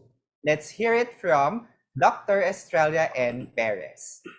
She finished her Doctor of Education Benemeritus, major in Educational Management with honors, a magna cum laude from St. Louis Collegian, and she is the Vice President 4 of DIMSU Central Administration with numerous recognition in the academe as Researcher of the Year 2013, DIMSU Lead La Union Campus, College of Arts and Management, Faculty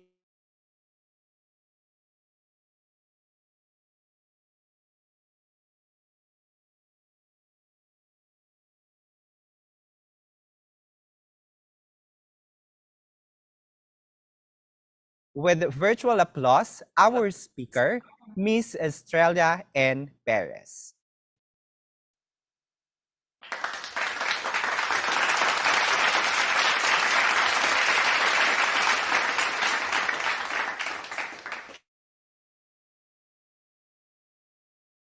Good morning, ma'am. I think nakamute po tayo. Ayan, so baka hindi po tayo marinig ng mga participants natin. Any from our participants could confirm, kindly thumbs up po kung naririnig po si ma'am. And I think ma'am naka-mute pa rin po kayo. Sige, let's try again, ma'am. Mic test. Ayan, okay na po. Better po. Thank you so much, ma'am. Thank you din too. Blessed and happy morning to everyone, our organizers from the Development Academy of the Philippines, co-speakers and participants to this webinar. Managing an educational institution is very challenging. It requires, among others, a strong management engagement and commitment to ensure quality governance. I would like to give a background of the university so that you can understand better why we journeyed into ISO 9001, a 2015 certification, as well as why we have that interest on risk management. DIMSU is located in northern Luzon. It is the only state university in the province of La Union. It was created in 1981 through Presidential Decree 1081. Different schools were integrated to form part of the university. Hence, the different campuses and other operating units are sprawled in the different towns of La Union. 4 campuses offer academic programs. These are the North La Union campus in Bacnotan, which is the main campus, the Mid La Union campus, and the Open University System in the city of San Fernando, and the South La Union campus in Agoo, with satellite campuses in Santo Tomas and Rosario. The university is the seat for 2 operating units that were created through Republic Acts, namely the National Apiculture Research and Development Institute, or NARTD, and Sericulture Research and Development Institute, or SRDI.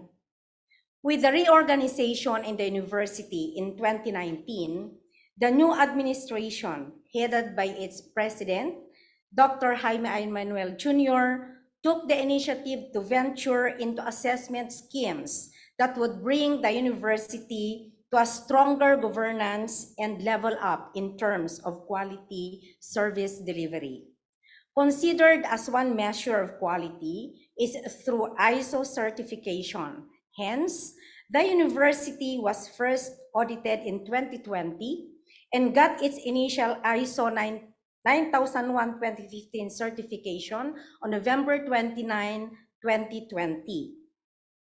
On November 19, 2021, it passed the first surveillance audit. No organization is free of risks.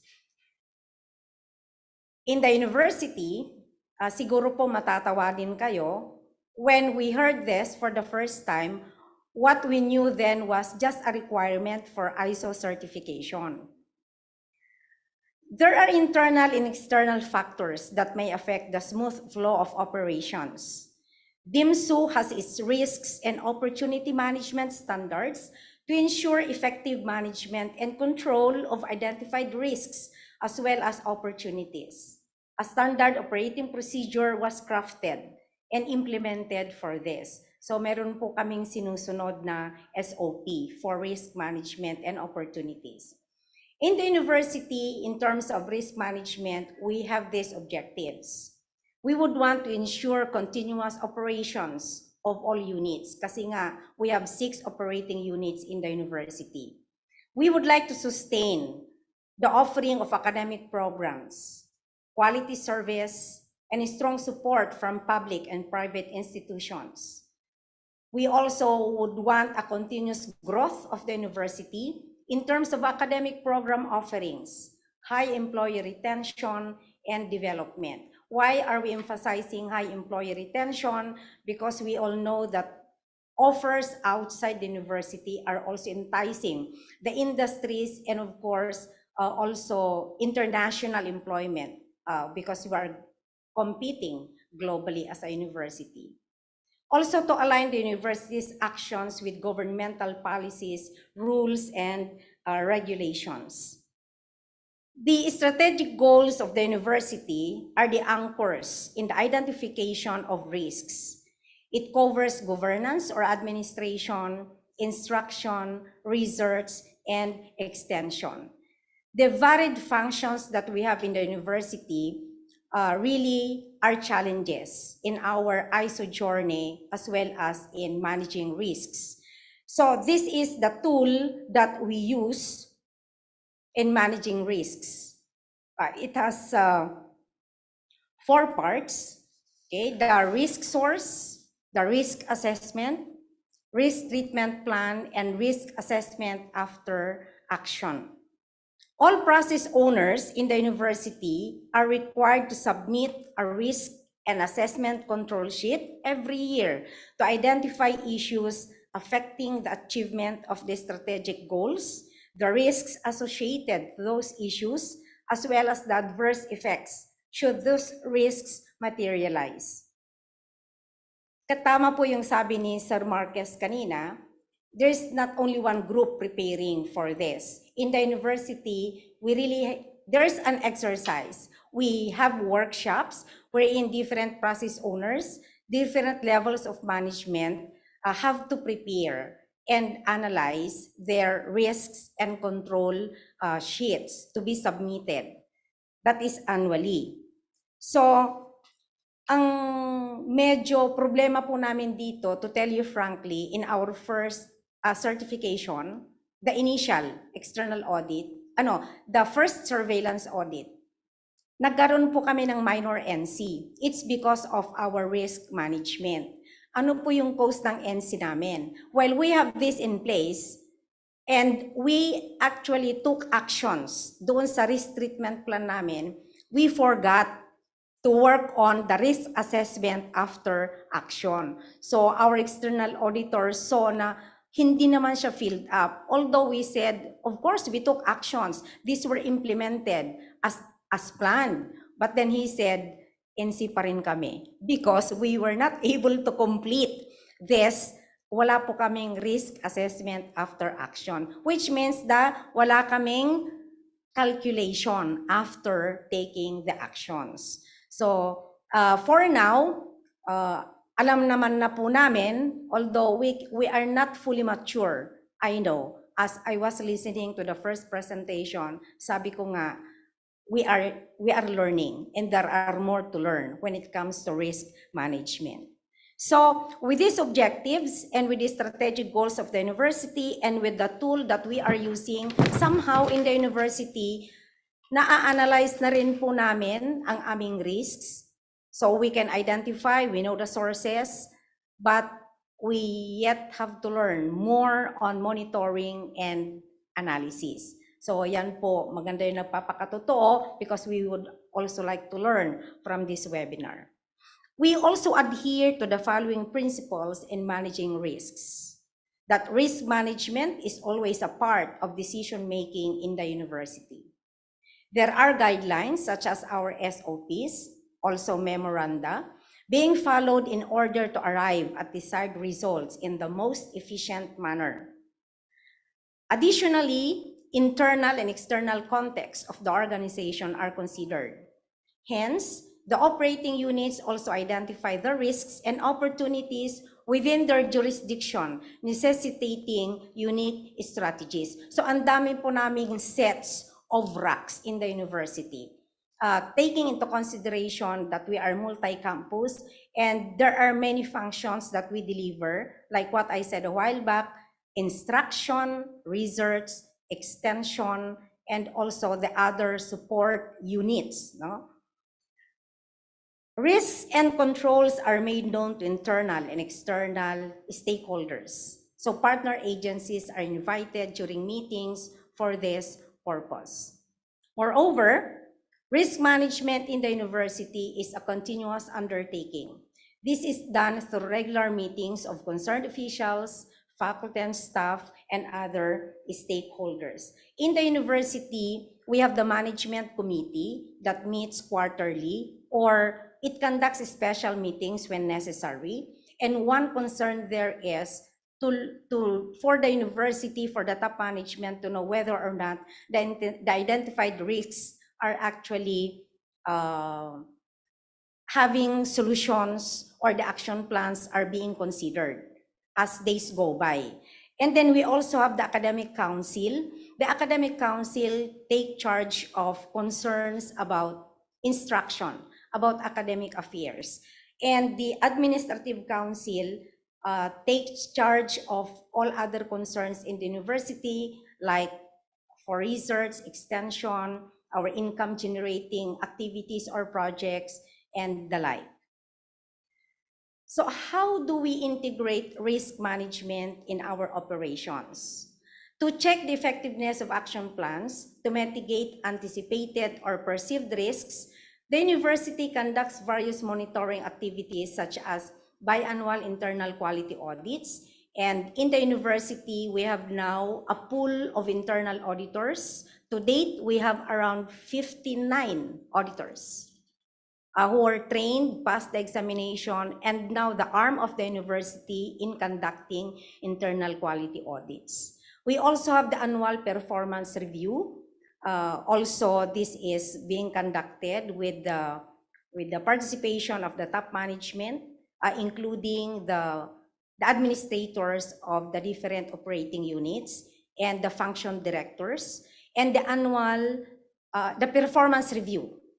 So the performance review is also taken care of by the planning office. That is the time when we check whether or not we were able to accomplish what we have to accomplish within the year.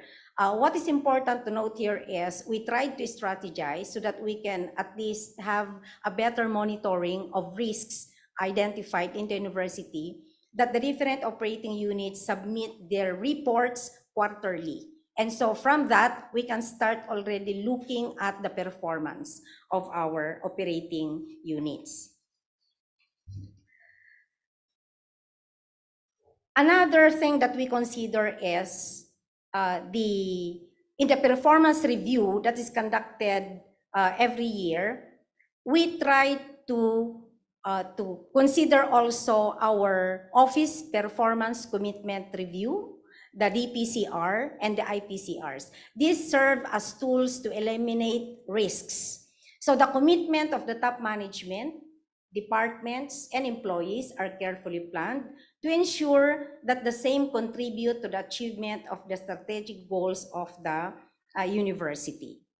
So, ang nangyayari na po sa amin ngayon, this is one improvement that we had, which we are tying it up with our ISO 9001 2015 certification, or our quality management system, and also our performance management, that we focus on the proper planning of our commitment for the things that we are going to do, from the office performance commitment to the department performance commitment and the individual performance commitment.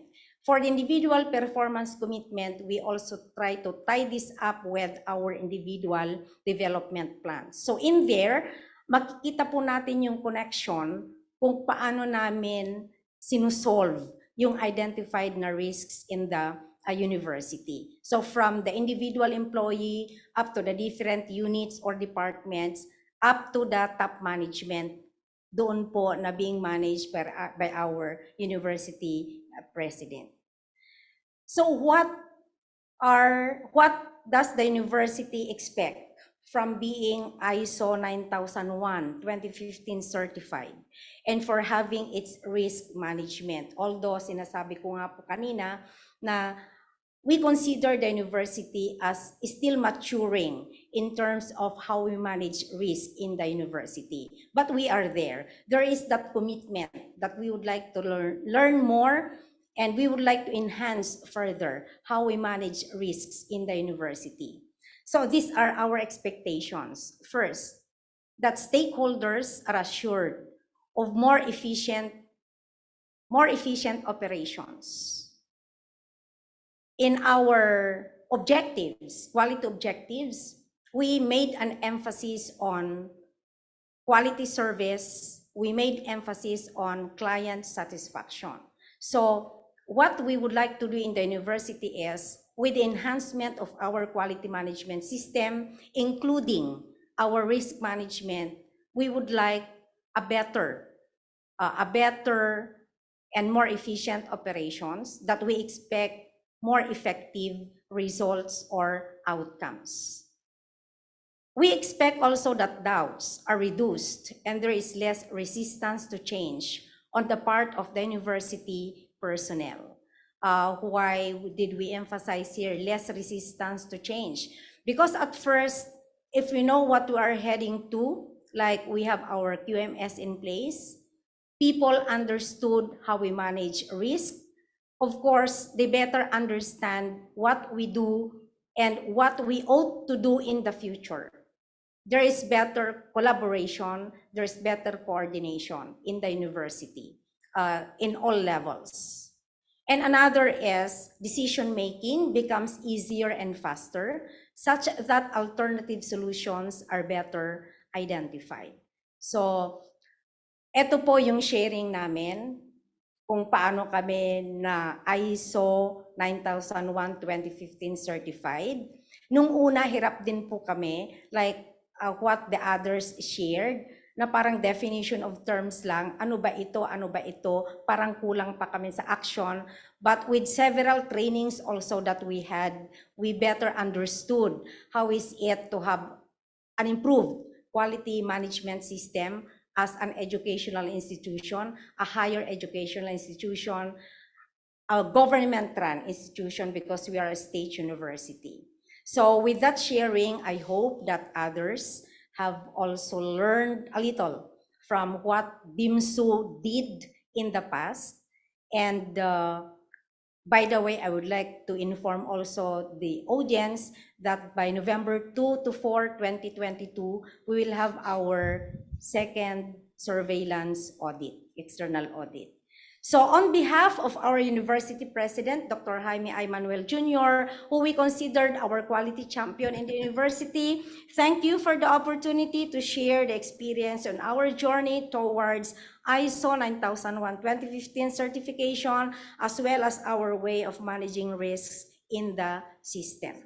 Maraming salamat sa pakikinig at mabuhay. All right, thank you so much also, ma'am, Dr. Estrella and Perez, for sharing that to us. We hope that participants from the academe can benchmark with the DIMSU's practices. Please give her a round of applause.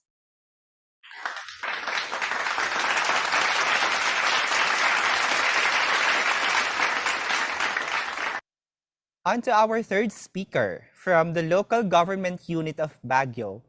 He will share with us their processes, practices, tools, and approaches in risk identification and risk evaluation. Fortunately, we have a lot of participants today from the local government unit, such as from Baler, from General Santos City, Naga City. We also have participants from local government unit of Malapatan, Muntinlupa City, Cebu City, Odiongan, Legazpi, La Trinidad, Isabela, Bacnotan, Bataan, and amongst others who can very much relate to the implementation of risk management in the local government unit.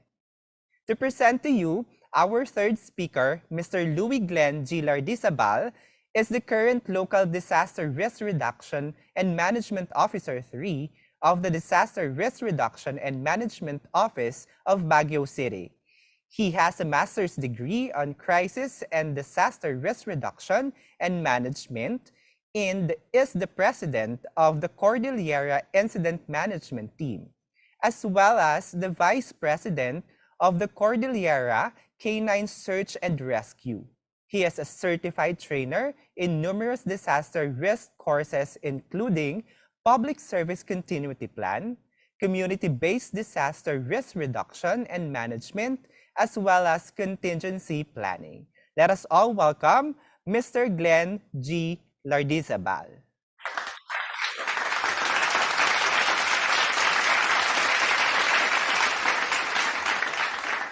Okay, good morning to each and every one of us. Of course, to the sponsor of this risk management activity, RiskTalk. No, also all the participants joining us, also on YouTube. Good morning to each and every one of us. So, on behalf of our good mayor, who's supposed to be the one speaking, and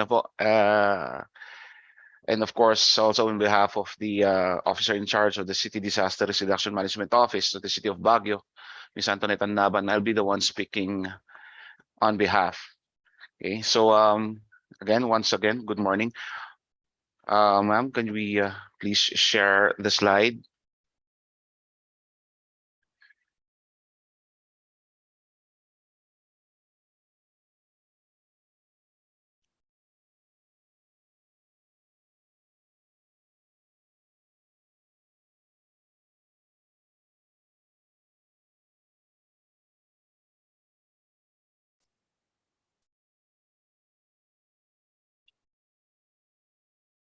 Ma'am may I ask to, could you please share the slide for us, for me? While waiting for the presentation, sir,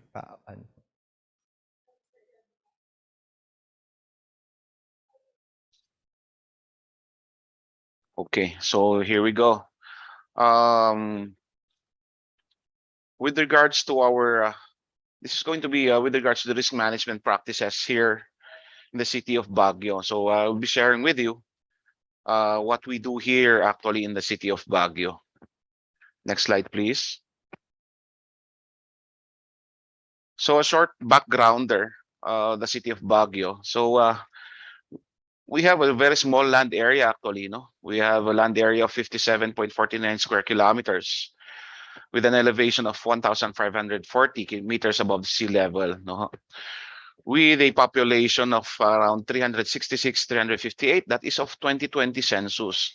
But actually, the city of Baguio was designed for 25,000 people. You know? It was initially designed for 25,000 people, but uh, with the increase of population, we are times 6, no? I guess of the target population. No?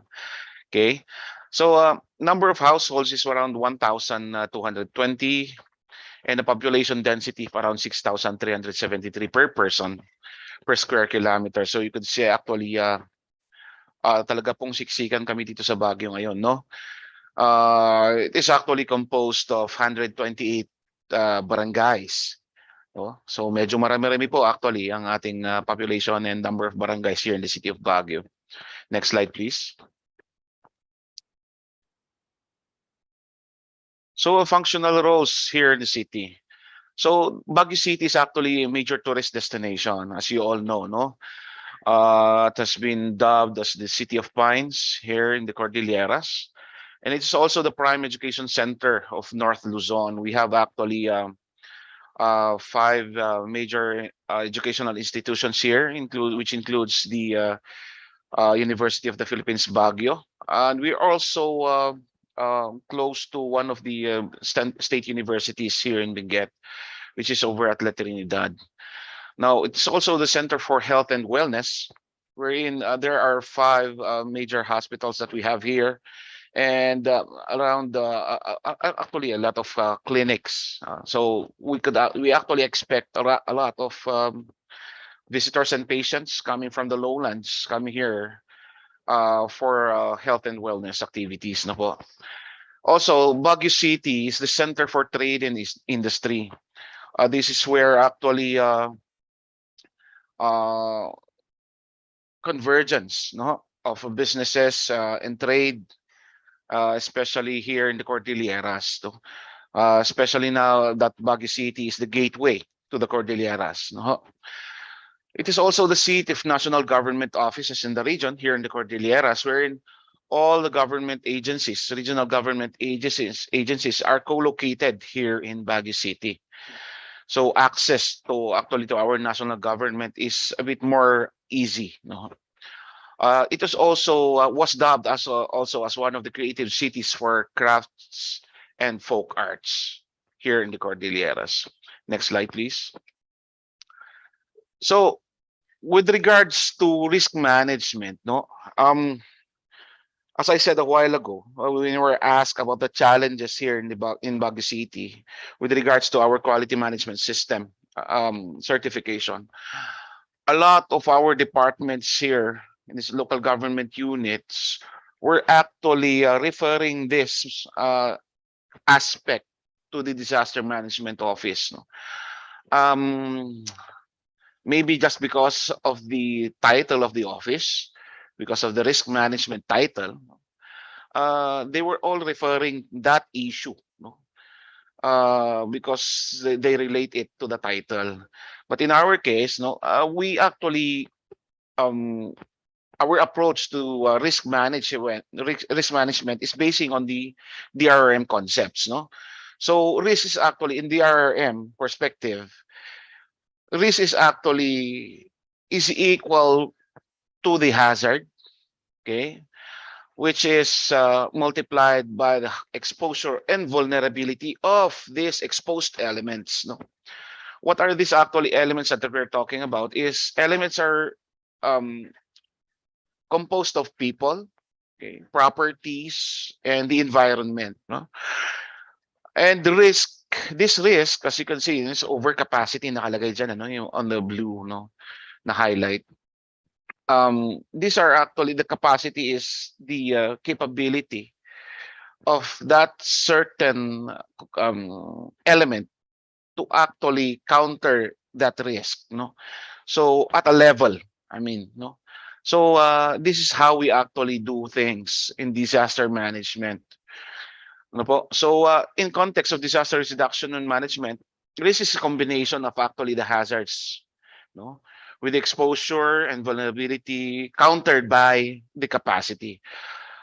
In disaster management, for us to be able to actually um, identify the specific risks of a specific population or community or organization is we have to first identify really the hazard, no, the hazard, okay, and of course the level of exposure of these elements, as we keep on saying, no, the people, the system, no, the processes, the properties, no, of course also their level of vulnerability to that, no, hazard.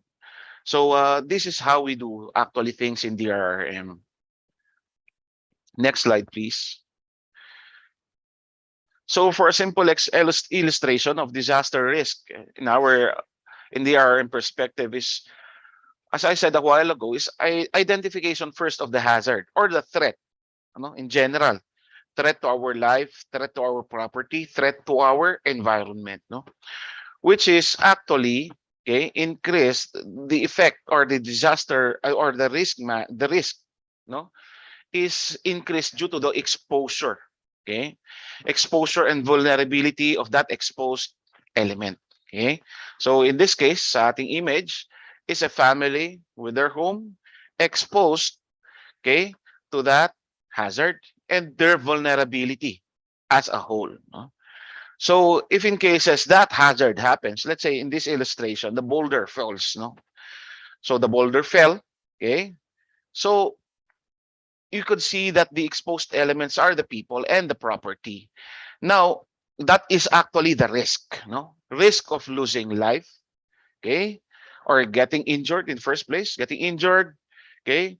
Getting or getting your properties damaged and also the environment, no. So this is actually how we assess risk, no. So for in cases that we have to act on that hazard or threat is we have to undergo or identify programs, projects, and activities that may, okay, prevent or can prevent that hazard from happening or mitigate it, ano. Or so if in cases this hazard happens is hindi tayo masyadong apektado diyan sa hazard na yan. In cases of in disaster risk reduction management perspective, we work with the four thematic areas of disaster management in risk management as a whole, no. We do what we go with the four thematic areas of disaster management, which is prevention mitigation, which is on this specific slide is as much as possible is mitigating, preventing that hazard from happening, no.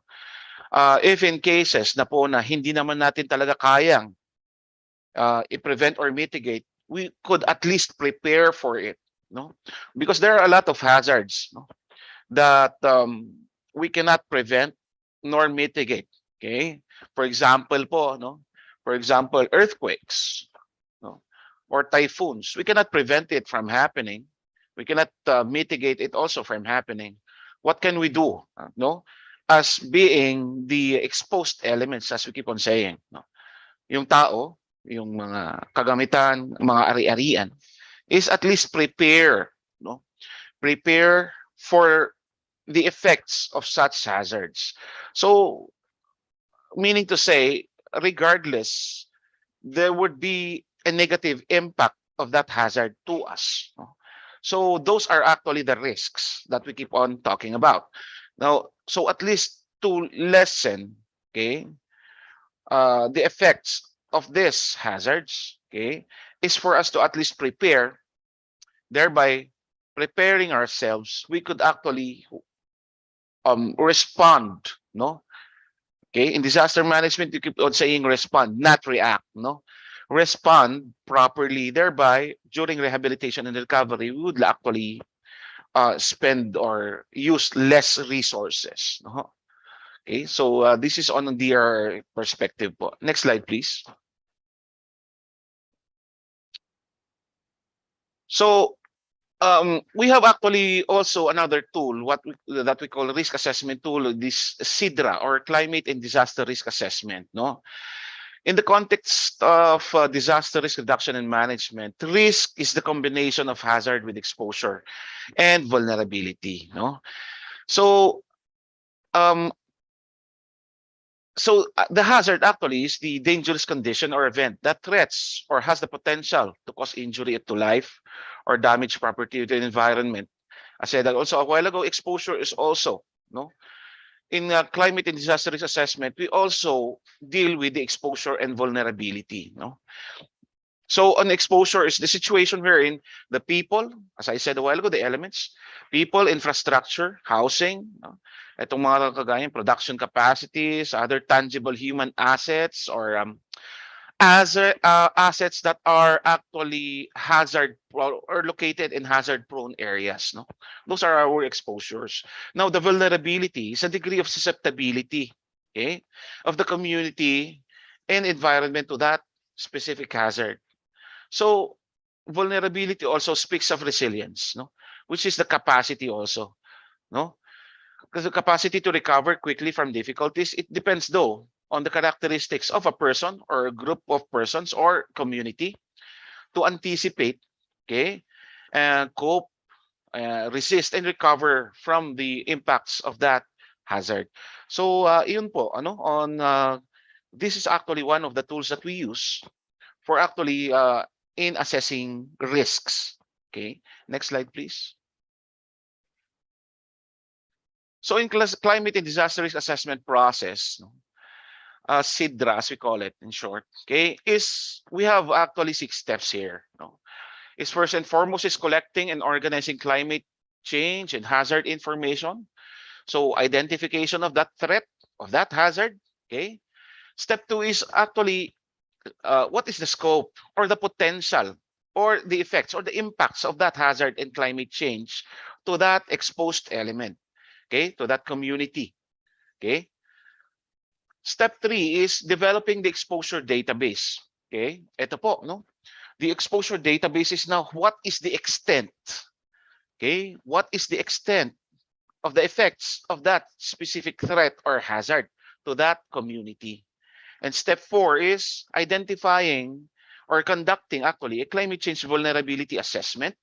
And step 5 is conduct a disaster risk assessment to those exposed elements.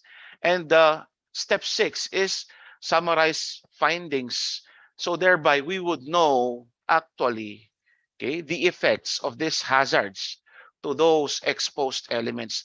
Thereby it could be our, okay, basis, okay, for us to actually identify programs, projects, and activities that would actually address, okay, this specific hazards, thereby which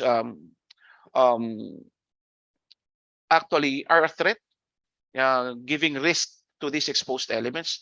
So yung eto pong sidra na ginagamit namin is a very good tool, no?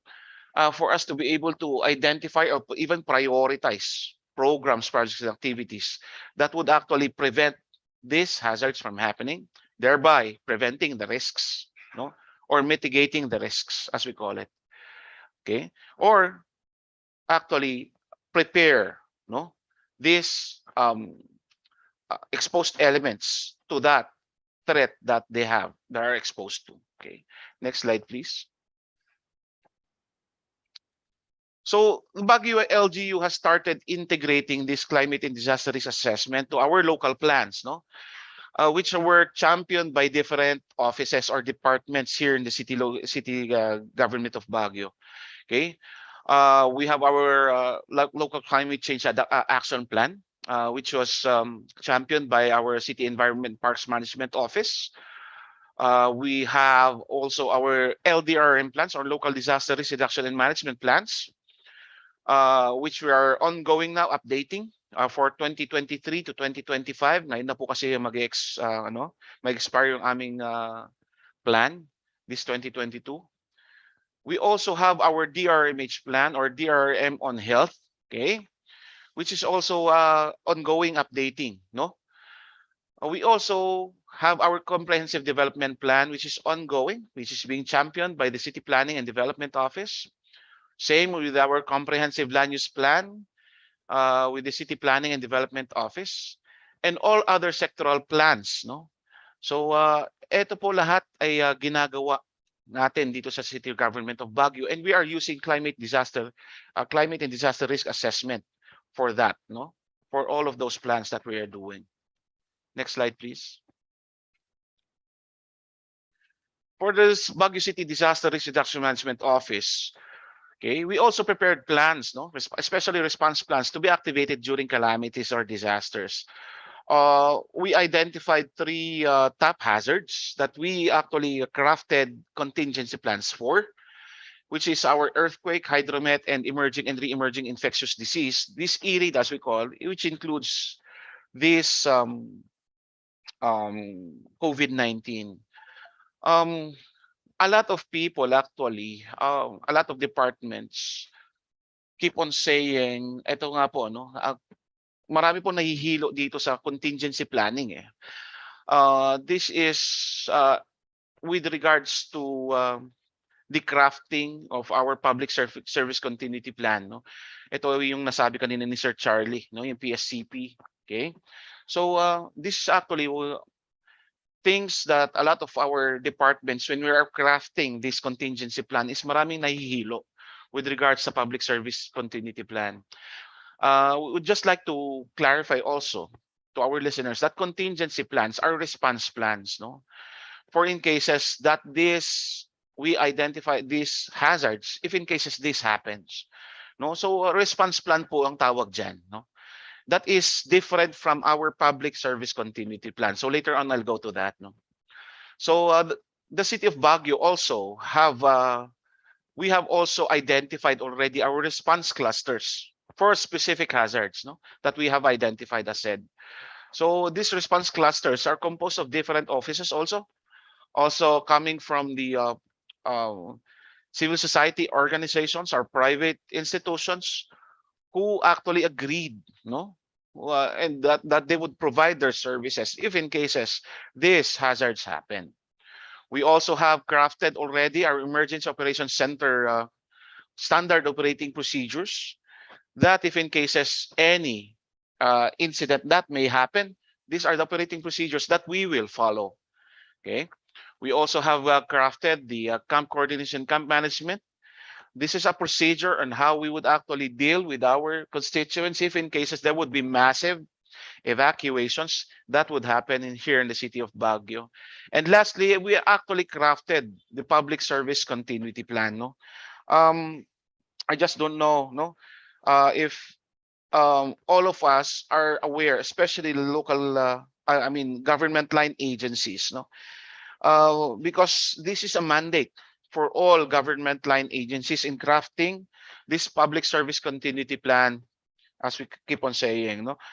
This was actually a the Civil Service Commission actually issued a memorandum circular number 2 series of 2021, which was released March of 2021, which is addressed to all the heads of constitutional bodies, departments, bureaus and agencies of the national government and local government units, also GOCCs or government-owned controlled corporations, and state universities and colleges in the formulation of the Public Service Continuity Plan.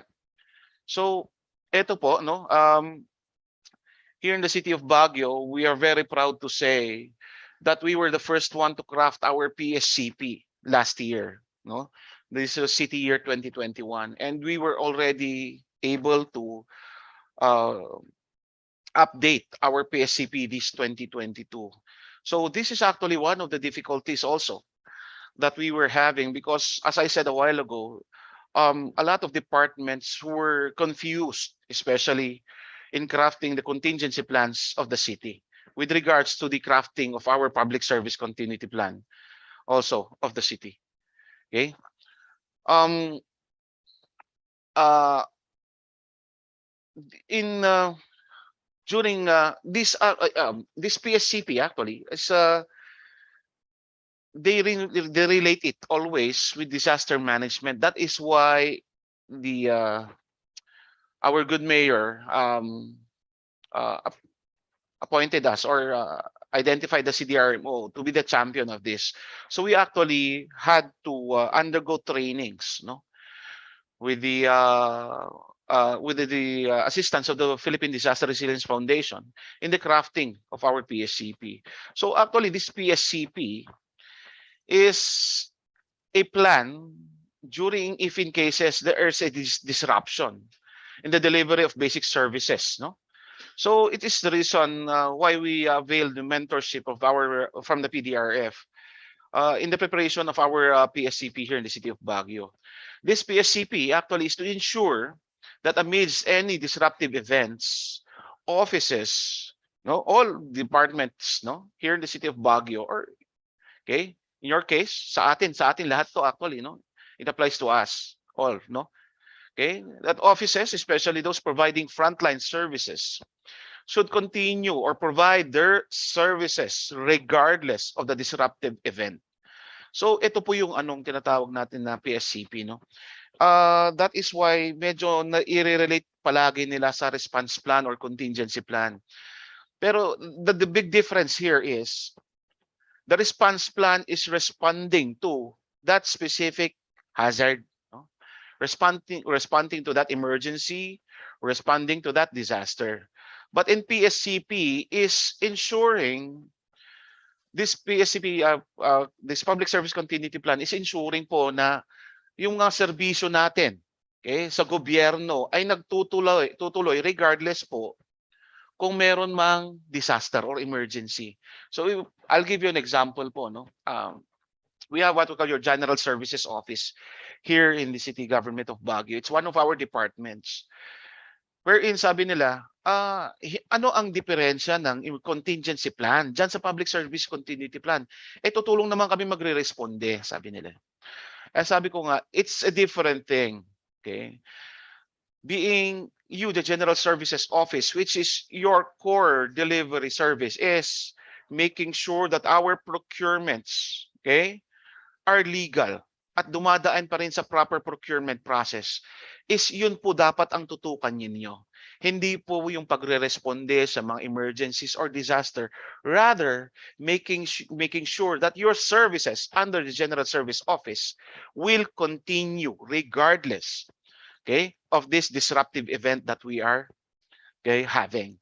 So it's what's really difficult for us to really differentiate, no, or even discuss with them kung ano dapat ba yung ginagawa ng specific office or agency. Okay, despite of these disasters, kung sakaling lumindol, okay, that their processes or services should still continue regardless of the disruption that we are having. Okay, next slide, please. Okay. So This is actually in public service continuity plan. This is one of the things that is embedded in this PSCP, what we call your risk logs, no? Okay, risk logs. So the impact areas are, as I said a while ago, no? People, okay, property, and environment. Wherein the impact areas are identified, no? People, facilities, the public processes that we are using, the ICTs, no? That we also are using, no? So makikita natin lahat dito sa risk logs na to is identified yung mga apektado due to what? Okay, because of the hazards that we have identified. So in the preparation of the PSCP, the Baguio LGU came up with the understanding of risk, okay, as a broad area, no, as risk, as risk is specific or specific to each or unique to each and every department. Hindi po ito pare-parehas, no. So lahat po tayo may risk. So yun po yung gusto namin talagang i-discuss, what we have discussed when we were crafting our PSCP, no? So we linked the what we did so that they could easily actually understand it is we linked the disaster risk with the effects of these disasters, okay, to these exposed elements or impact areas, okay, and also to the functioning of the Baguio City LGU as a whole, no? So in the screen, as an example, the risk logs has contained, okay, this was prepared during the height of COVID-19. So makikita natin on the second column, no, people nakalagay dyan, our frontline personnel, the risk of getting infected or getting sick, no? So that is the risk. The threat or the hazard is COVID-19. So the likelihood and impact is also discussed here. So the risk rating, so that is 1 to 5, no? The likelihood scale and the impact scale is also being is also embedded here in our PSCP. So risk rating would become very high. So with other exposed areas or impact areas, it's the facilities, if in cases there would be an earthquake, okay, the effects of this earthquake to the building itself, no. So what would be the risk here, no? Ano pa, okay? The clientele, for example, no? The public coming to visiting our different offices, okay, that would transact with us is, of course, with relation again to COVID-19. Itong mga tao ba kaya is that we are entertaining or um, ang mga inaasikaso natin, hindi ba kaya infected din ito sa COVID-19? Okay? What else? Processes, yung services due to possible corruption of systems, yung software natin, no? What else? ICT, loss of data, for example, no? Due to power outages, where thereby it would actually damage our hardwares. So these are actually the example of risks that we identified in our public service continuity plan. Okay. Next slide, please. So we have actually 19 departments here in the city government of Baguio. Since the Baguio LGU, okay, has 19 departments, not all of them hold office at City Hall. With regards to our public service continuity plan, iisa po kasi yung ginawa namin, no, as a whole, okay? But in the case here in the city of Baguio, we have offices, we have satellite offices, no, nakahiwalay actually yung ibang departments from City Hall. So for example, our City Health Office have their own facility, they have their own building. Our City Social Welfare and Development also have their own building. Same here with the Disaster Risk Reduction and Management Office. We have our own building also away from the City Hall, no? Kaya we actually, being the champion in the crafting of our PSCP, we would like to propose for the preparation of individual PSCPs in the different offices here in the city of Baguio. So therefore, each department shall come up with their own risk log and thereby come up with their own public service continuity plan. So with that, okay, next slide, please.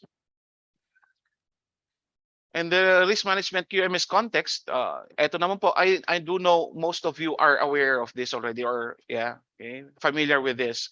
In the risk context of QMS, it can be derived from disaster risk also. And those risks contained in the risk logs that we have in the PSCP is established under, as I mean, they can be used, okay, as factors, okay, that affect the LGU as a whole organization. The processes also and the quality of services that the LGU provide. Since the risk and opportunities action plan of the QMS and the PSCP were simultaneously prepared by two different departments, because our QMS is being championed by CPDO and the PSCP by the CDRMO, there was a bit somehow it created a bit of confusion, no? But then eventually we were able to connect the risk logs and of the PSCP with that of the risk assessment of QMS. Okay? So iyan naman po ang pwede kong ma-share with regards to our risk management here in the city of Baguio. So thank you very much. Next slide po. I think that ends my presentation. So thank you very much and have a great day to each and everyone of us, and good morning also.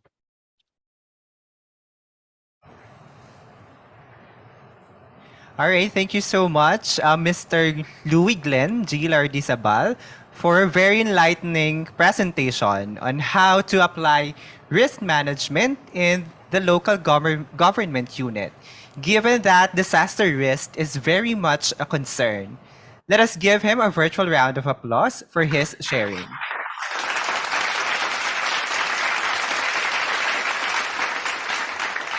And also would like to thank and a heartwarming thank you to our three speakers today. Let us all give them a virtual round of applause.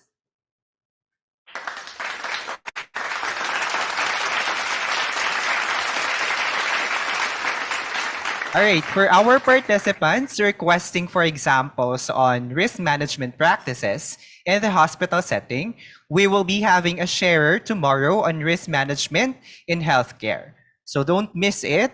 You must be there on our second session tomorrow, all right? We will now proceed to the much awaited question and answer portion.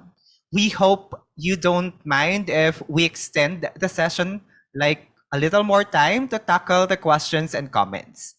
Our sharers, Ms. Jennifer Dimasaka, who is with me right now, Ms. Estrella N. Perez, and Mr. Louis Glenn Lardizabal will give their responses and comments. So kindly mention in your chat message if you are addressing your question to a particular speaker. Okay? So let's start off with the first question natin from our chat box. This is for Miss Jennifer Dimasaka, ma'am. The question is it not that risk is either positive or negative? Negative risks are threats, while positive ones are opportunities. Does the ISO standard define this as such, or is it referring only to the negative risk? Thank you for that wonderful question. Risk is the effect of uncertainty on the objectives, while the opportunity is the positive side. Actually, yan yung isa sa mga na-discuss noon.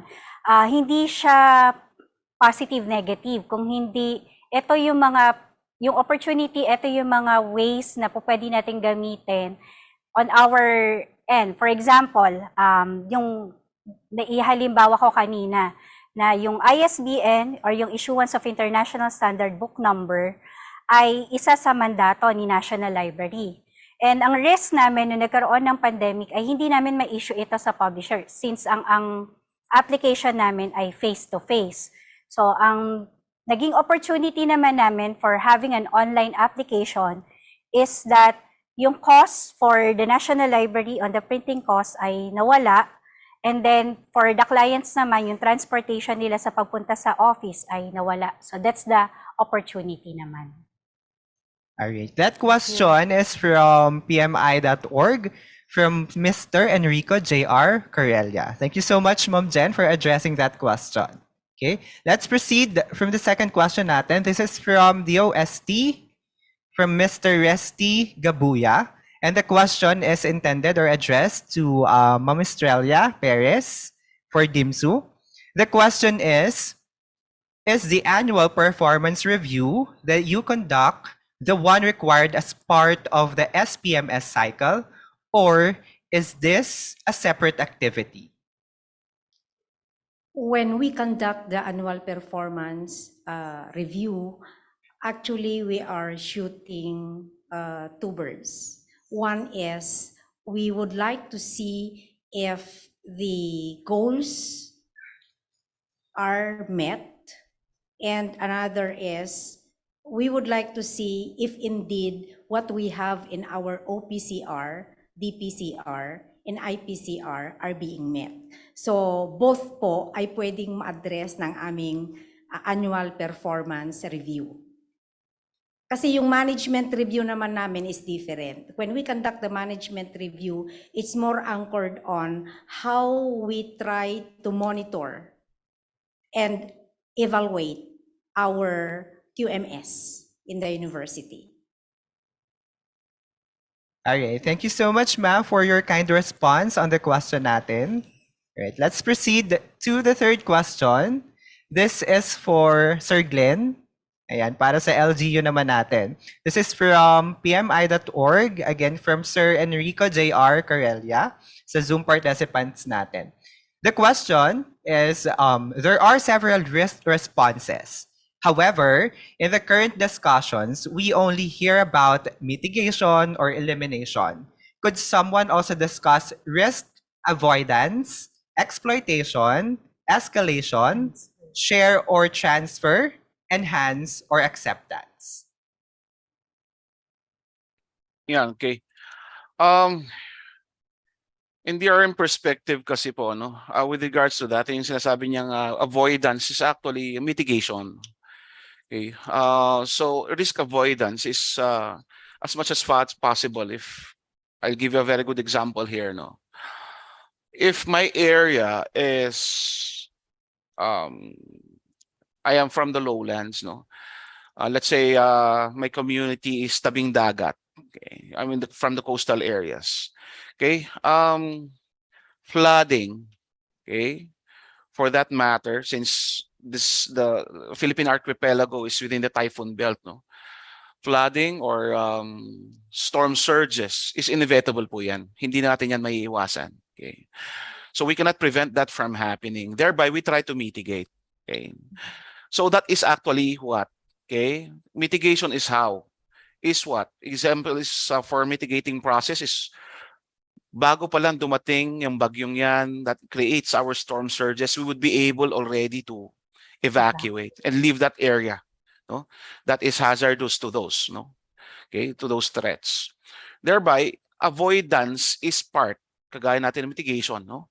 The part that where you do preemptive evacuation is avoidance already. We are trying to avoid, okay, being affected, okay, by that specific hazard for that matter. So that is avoidance, no? Na tinatawag natin is that's mitigation. Now, a while ago, I also discussed preparedness, no.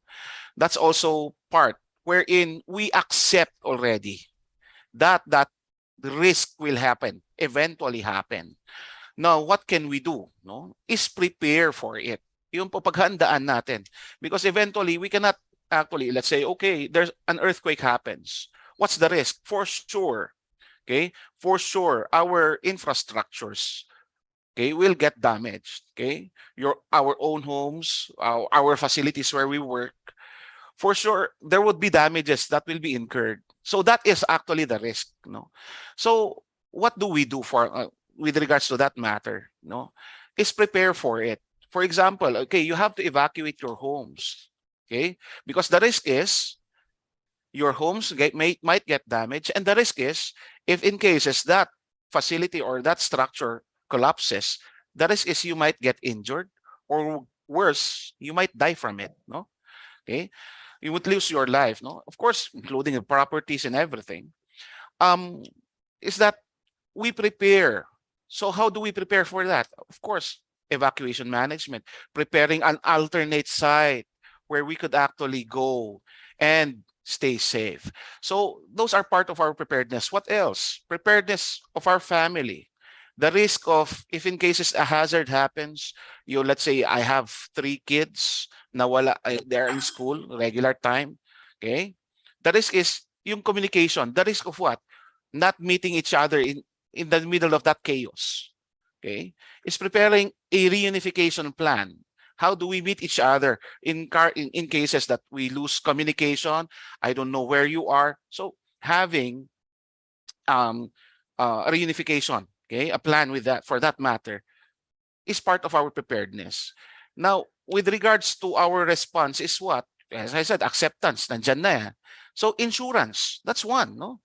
Transferring, okay, the risk. So if in cases, okay, I accept that this hazard will happen. I accept that these are the risks. This building will get damaged is what? Okay, ensuring that my building is insured. So if in cases it gets damaged, meron akong paghuhugutan, no? So those are actually the things that in disaster, this is on disaster management perspective with regards to risk management po. So those are things, no? Marami po pong actually proseso, or I would like to discuss more, but maybe we have some more time for this, ano po. For addressing that question mula sa ating chat box. Alright? Next question po natin. This is from the Philippine National Police, given to us by Police Major Magilas S. Salvacion. And the question is, who should determine the rubrics? Can this be per individual organization? Are there already standards set by the national government? Right? So let's listen to the answers coming from our three speakers, siguro.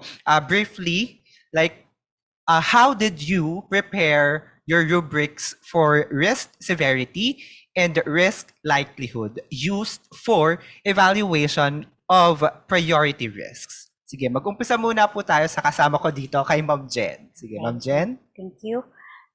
For the National Library of the Philippines, during our technical assistance on risk management system, we use yung ginagamit na ng FMEA.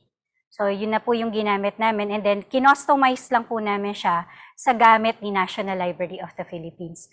Kagaya nga po na nabanggit kanina, hindi po tayo pare-parehas ng risk. Depende po yon sa objectives ng institution natin. And yung pag-monitor or paggawa po ng rubrics ay nakadepende din po sa agency natin. So yung sa amin po, ang ginamit po namin ay yung FMEA at saka po nag-customize po kami for the severity and likelihood. Alright, thank you Ma'am Jen. How about naman po kaya sa DIMSO natin from our Miss Australia and Paris? Yeah. Similarly, in the university, when we were trained on risk management, our consultant actually presented to us a rubrics on how we are going to measure or to analyze our risks in the university. We saw to it that it also applies in the university. So most of which, the ones presented were actually considered in the university. We only had some few revisions on some parts because actually sabi nga natin, iba-iba naman yung ating nai-encounter as an organization. So it's more on adoption po doon sa na-present sa amin. We little bit customize it for the university usage. All right, thank you so much, ma'am. Let's proceed to LGU natin. Sir Glenn? In our case, we are very lucky actually, no? Kasi we were able to use the templates provided by the national government, no? Because in contingency planning, risk assessment, risk identification, risk management is already there. The tools, even in crafting our public service continuity plan, there was also a guidebook prepared by the national government, which we used also in crafting or actually identifying our risks, managing risks. So, no, it's a guidebook, so it's very, it was very useful for us. So yun naman po ang kagandahan naman po nun. Okay, thank you so much to our sharers for answering that question. You know what, sa mga participants natin, we are receiving a lot of interesting questions. But to stay on track, we only have time for one more question for our sharers, right? So this question is directed to Sir Glenn, Right, Sir Glenn, the question is from Miss Novalin Tolentino. The question is that, are you saying PSCP is the same with your objectives? It's not really the objective of the office. A bit somewhat, ano? Medyo magkaiba kasi po yung ano namin eh. We are preparing 3 plans no here in the office. We prepare our DRM plan, we prepare our contingency plans, and we are preparing our public service continuity plans.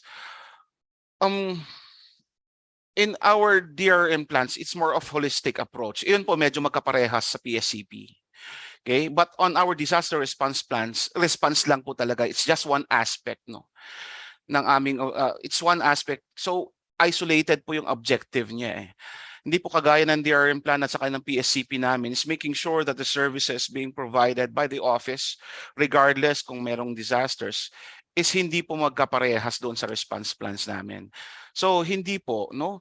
As with regards sa ating objectives sa other departments is since they are delivering different services from us, iba rin po yung objectives din po nila under the PSCP. So it's actually unique on their part, yung mga objectives nila from our objectives, no? This is based on the MFOs that they have, major final outputs that they have. So basing on that, yun po yun, no? So hindi po kami magkakaparehas ng objectives din.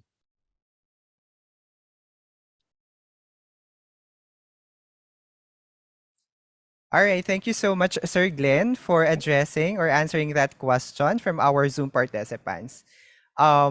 Including tomorrow on our session, we will continue answering your questions. All right. We will also include during our question and answer portion the questions relating to the effectiveness of the actions taken to mitigate the identified risks. Also, on our session tomorrow, Sir Charlie Marquez will be there. All right. Again, thank you to all our 3 equally brilliant speakers. Let us give them a round of applause. All right, at this point of the session, we would like to present the Certificate of Appreciation to our guest speakers. The certificate reads as follows. The Development Academy of the Philippines awards this Certificate of Appreciation to the guest speakers for their invaluable contribution in the webinar on strengthening risk management in the public sector, given this 26th day of October 2022, signed Attorney Engelbert C. Caronan Jr., President and Chief Executive Officer, Development Academy of the Philippines, and member GQMC. We award this certificate to our first speaker, Ms. Jennifer Di Masaka from the National Library of the Philippines. Thank you so much, ma'am, for your sharing. On to our second speaker, we award also the same certificate to Ms. Estrella N. Perez from Don Mariano Marcos Memorial State University. Thank you so much again, ma'am, for being with us today. And to our third speaker, Mr. Glenn Lardizabal from the Local Government Unit of Baguio City. Maraming salamat po, sir, for being with us today and sharing with us. Isang siksik, liglig at umaapaw na pasasalamat po sa inyong tatlo for sharing your knowledge and experiences with us. To our dear speakers, and to about 780 participants in Zoom and 182 participants in YouTube na sumama po sa amin or sa atin ngayon, we hope that you have all learned from our risk management sharing session today, highlighting risk identification at the strategic and operations using different methods like the pop-off, SWOT, and etc., using rubrics to help in risk severity and likelihood evaluation to identify priority risks and how the risk disaster or disaster risks are captured in the PSCP. May you have already thought of ways to apply all that you have learned today in your everyday work. And to our participants, Watch out, because we will have the second part of the risk management sharing session tomorrow, October 26, 2022 at 9 a.m. to 11 a.m. We will be joined by another set of sharers or speakers from Mactan Cebu International Airport Authority and the Cebu South Medical Center to share their approaches, practices that can be used for identifying risk treatment and monitoring risks. For participants who are attending only for today, a certificate of appearance will be issued if you log in the attendance and fill out the evaluation forms. Here are the links to these forms. Also, we would like to invite you to join the DAP APO Vision 2025 photo contest with the theme Innovation for Higher Productivity. On the screen is the link for you to register. Don't forget to like and follow us on our official Facebook account and YouTube channel. And remember to log in our attendance sheet for today. For our last activity today, please open your camera on Zoom for a photo opportunity natin. Yan. Magkakaroon tayo ng photo session with our speakers. Medyo marami tayo on Zoom, so I think maraming panels din tayo.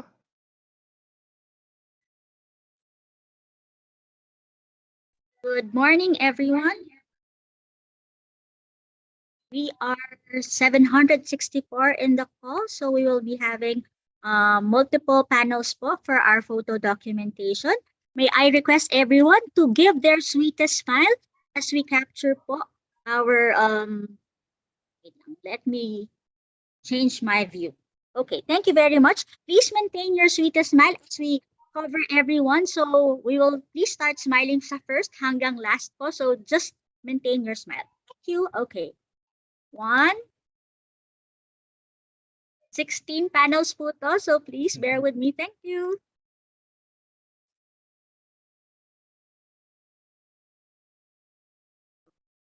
We are almost halfway po. So just smile throughout our photo documentation. Okay. Smile lang po. For those who are not yet opening their cameras, meron pa rin po kayong chance to open your camera. So please do so. Ayan. We are on the 12th page na po. So thank you very much for joining us. We'll still have another batch tomorrow. So ayan. Last page na po. So thank you very much. Back to you, Edmund. All right, thank you so much, ma'am, Margaret. And thank you again for everyone or to everyone for virtually joining us today. Right? We wish to see you again tomorrow for our second session. Maraming salamat po para sa active participation ninyo for those questions na binibigay nyo sa amin and to our speakers. Have a nice day, everyone. See you again tomorrow.